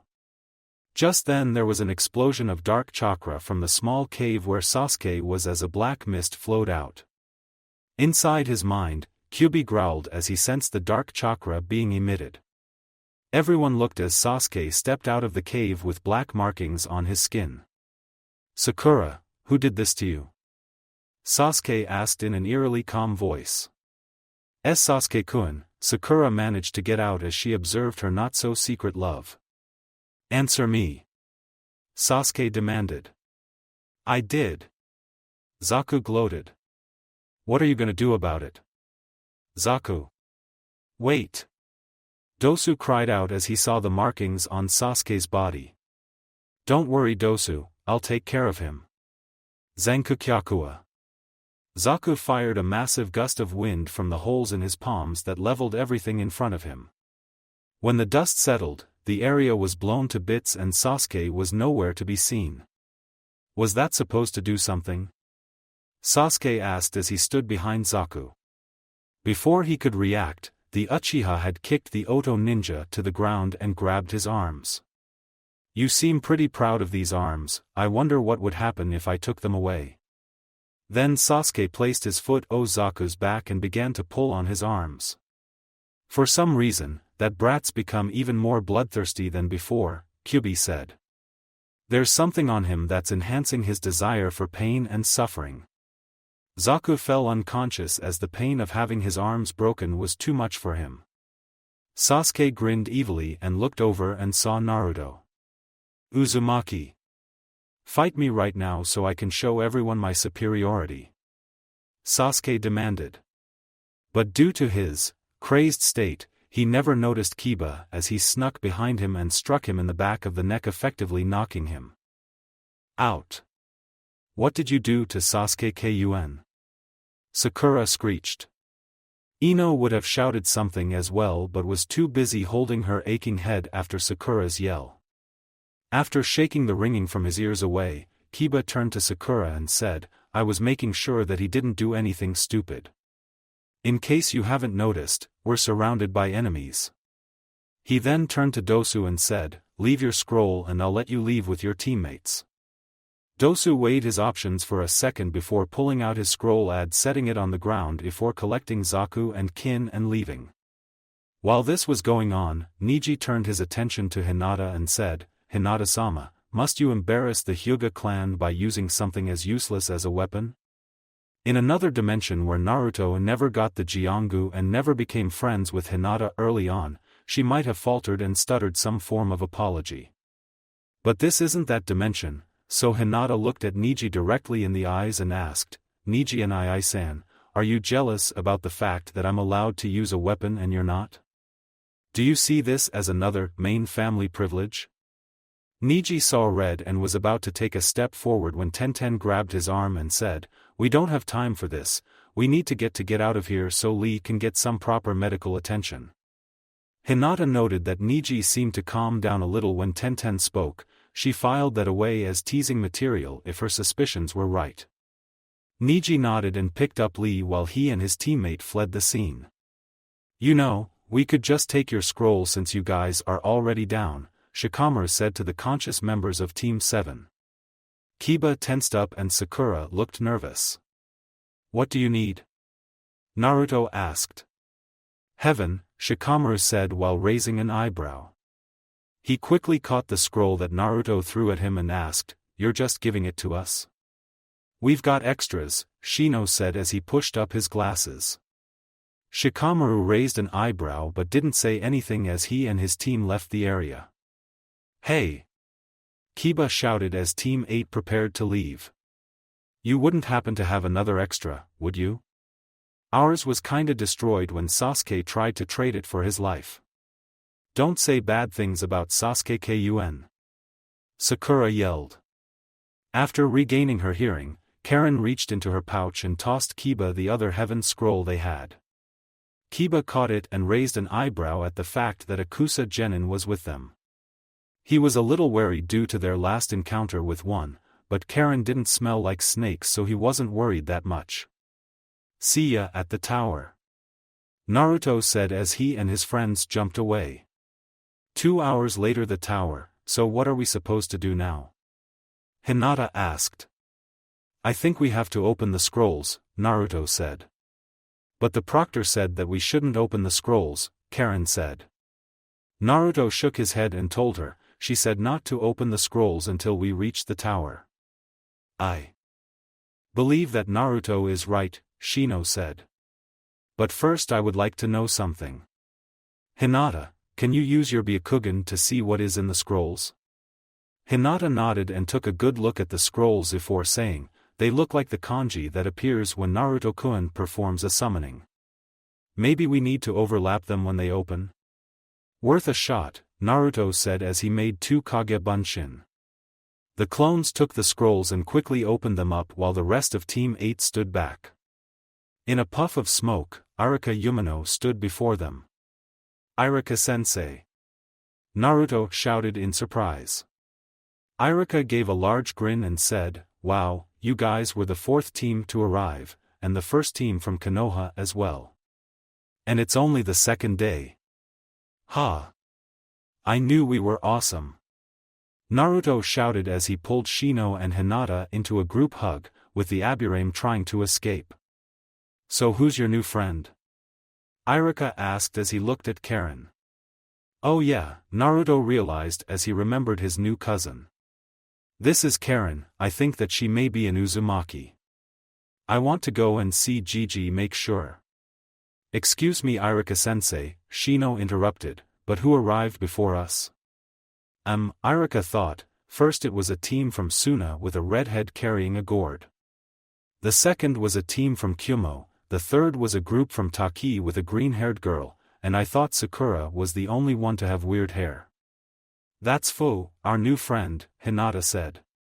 How'd you manage to befriend a foreign shinobi? Irika asked. What can I say? My charm just wins people over, Naruto said with a large grin, causing Hinata to giggle in amusement. Karen snorted, in a good-natured way, and Shino rolled his eyes behind his glasses. All right Romeo, let's go before your ego takes you away, Irika teased as he led everyone inside of the tower. He showed them where their rooms were and that there was a training area, kitchen, and a hot springs area for relaxation. He told them that they had 3 days left till it was time for the 3rd exam and that they couldn't fight against another team, but were allowed to spar with each other. After Irika had left, Naruto and his team went to where Sandaime was residing in the tower for the entire 2nd exam. After being let in, he was greeted by the sight of Hiruzen, Kakashi, and a female ANBU member wearing a fox mask. But what got Naruto's attention was the bright red hair that was in a ponytail that reached her lower back. Ka-chan? What are you doing? Naruto asked. He was sure that Kushina wouldn't be able to move for another month at least. Why I'm being Hokage-sama's assistant, Kushina said as she took off her mask to show her smirking face. What? Didn't think that I would be up and about by now? Honestly? Yeah, I kinda did, Naruto told her. Bachan told me that you would be up in a month. Kushina grinned and said, I told her to say that to you so I could give you a surprise. The damage to my muscles wasn't as bad as we thought and all it took was a few weeks of physical therapy. Of course, I can't push myself as hard as I used to for a couple of weeks, but I'll be back in tip-top shape after that. That's great Kushina-san. Hinata said. So who's the redhead with you? Kakashi asked. Naruto pushed Karen forward and she said, my name is Karen, I believe that I am an Uzumaki. Kushina's eyes widened and she stepped forward toward the girl. She has the hair and the skin tone, but I think that Tsunade-sensei should do some blood tests to see if you are one. But what about Kusa? Surely they wouldn't like us taking one of their shinobi? Karen-san is the only survivor of her team, with them being dead, Kusa will believe that Karen-san is also dead, Shino explained. So if she is kept hidden for a small amount of time, then Kusa will forget about her. An excellent idea, Hiruzen agreed. But has she agreed? I don't care about Kusa, they treated me like dirt anyway, Karen huffed. Hiruzen just chuckled, this girl was almost similar to a younger Kushina. Now if only her hair was much longer she would have almost passed as her. So what else happened in there? Kakashi asked as his fingers twitched towards his back pouch where his little orange book was. He would have read it, but Kushina threatened to neuter him with a rusty senbon if he was reading it in her presence. The only good news was that he was safe if she either ran into him while he was reading, or she arrived at his location unannounced. "Well, I can't say it with Karen in here," Naruto said. "Why not?" Karen asked. Hiruzen caught on and told her, "There are some things that can't be said with you present since you're just joining the village. In a time when we are more relaxed with your presence, you can be in on conversations like this one, but until then I have to ask you to stay outside the room for a minute." Karen saw the logic in that statement and walked outside. Once the door was shut, Hiruzen activated the privacy seals that were under his desk. "So what's up?" Kushina asked. "Well, I have another tenant," Naruto said bluntly, shocking everyone in the room. Shino had been trusted with the information of the Kyuubi in Naruto and held no ill will against him. He felt a stronger connection with the blonde due to his family being feared of because of their insects. "How did you get another tenant?" Hinata asked. "It all started when I took Jiyu's heart," Naruto began. And so he told them about what had happened in his mind with the Kyuubi, showing them his Manjikyu Sharingan. When he had activated his new eyes, Hiruzen fell over foaming at the mouth, much to Naruto's amusement as he remembered what had happened when he showed the aged Hokage his normal Sharingan. After a quick recovery and explanation as to what had happened, Hiruzen dismissed the team and then retreated to their room for the night. Next day, Naruto and Hinata were up and about and on their way to the kitchen. Shino was still sleeping and they didn't want to wake him up. Naruto remembered the last time he had woken the Aburame heir up. Let's just say that it involved a lot of bug bites in uncomfortable places. Upon entering the kitchen they saw that only 2 people were in there. A blonde Kyumo genin was drinking a glass of milk at one end of the table and, strangely, playing with a ball of yarn. On the other end was their green-haired friend Fu eating a slice of toast while looking at a magazine. Upon seeing the Kyumo genin, Hinata shook a little before she steeled her nerves.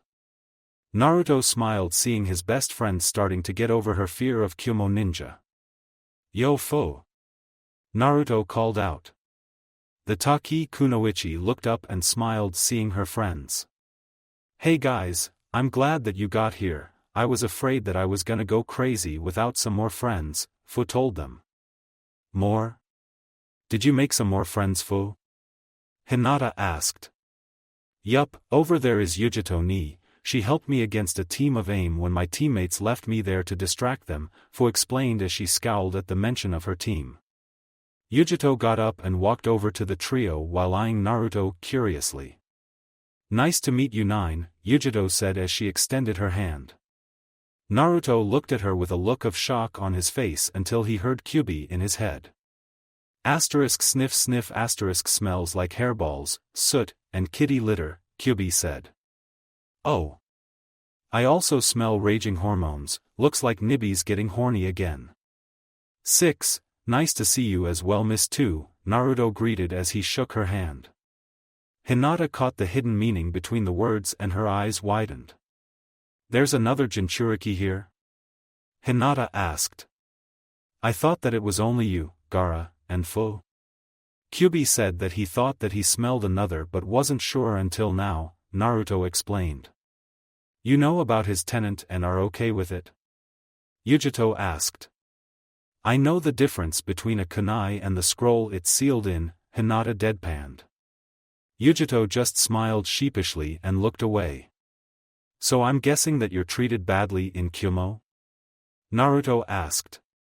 "It's bearable, but yeah, I'm not exactly village favorite," Yujito said. "That would be my sensei Killer Bee, I'm sure he'd like to meet you." "What makes you say that?" Naruto asked. "I'll leave that for him to explain," she told him.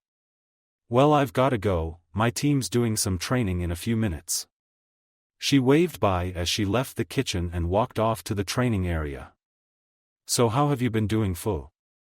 Hinata asked. Fu sighed and said, "I've been managing, but those bastards I'm stuck with are driving me up the wall. Have you tried being friendly with them? Hinata asked. Yes, but they just ignore me and try to attack me while making it look like an accident, Fu told her. I'm honestly thinking of leaving the village. I highly doubt that they would miss me, but would think it's the end of the world if they lose the Nanabi, their only weapon that doesn't kill them. Naruto raised an eyebrow. What do you mean by that? He asked. Well, I can't say too much, but there's something in Taki that allows people to get a major boost of chakra, but can kill them if they use too much, Fu explained while trying not to say much. I think I understand, Hinata says. I don't get it, Naruto admits. Hinata sighs and explains, it's like a jutsu. If you're not careful with how you execute it, you could use up all of your chakras and kill yourself. Ah, I get it now, Naruto says with an embarrassed grin on his face. Well, you shouldn't leave the village, you might be able to make the villagers like you if you work hard enough, Naruto tells her. Hey, you might even get a fan club, of course, that means you'll have to run away from the fanboys. Fu blushed a little under that praise and felt happy at Naruto's encouragement. It left a funny feeling in her that she couldn't identify. Hinata saw this and gave a small, unnoticeable glare. She knew what was happening with Fu and knew that Naruto had unintentionally started to woo her. However, she squashed that dark part of her mind as she thought about Fu's life. She knew that the greenest didn't understand what love felt like and honestly wanted to try to help. The only problem was that she didn't know how.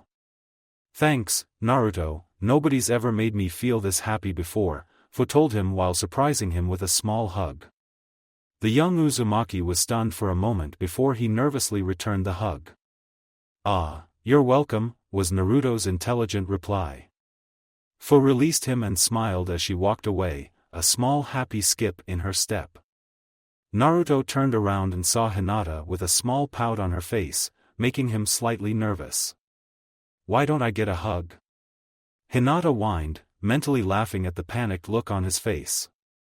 Naruto panicked for a second before he wrapped Hinata in his arms in a fierce hug that made both of their faces glow.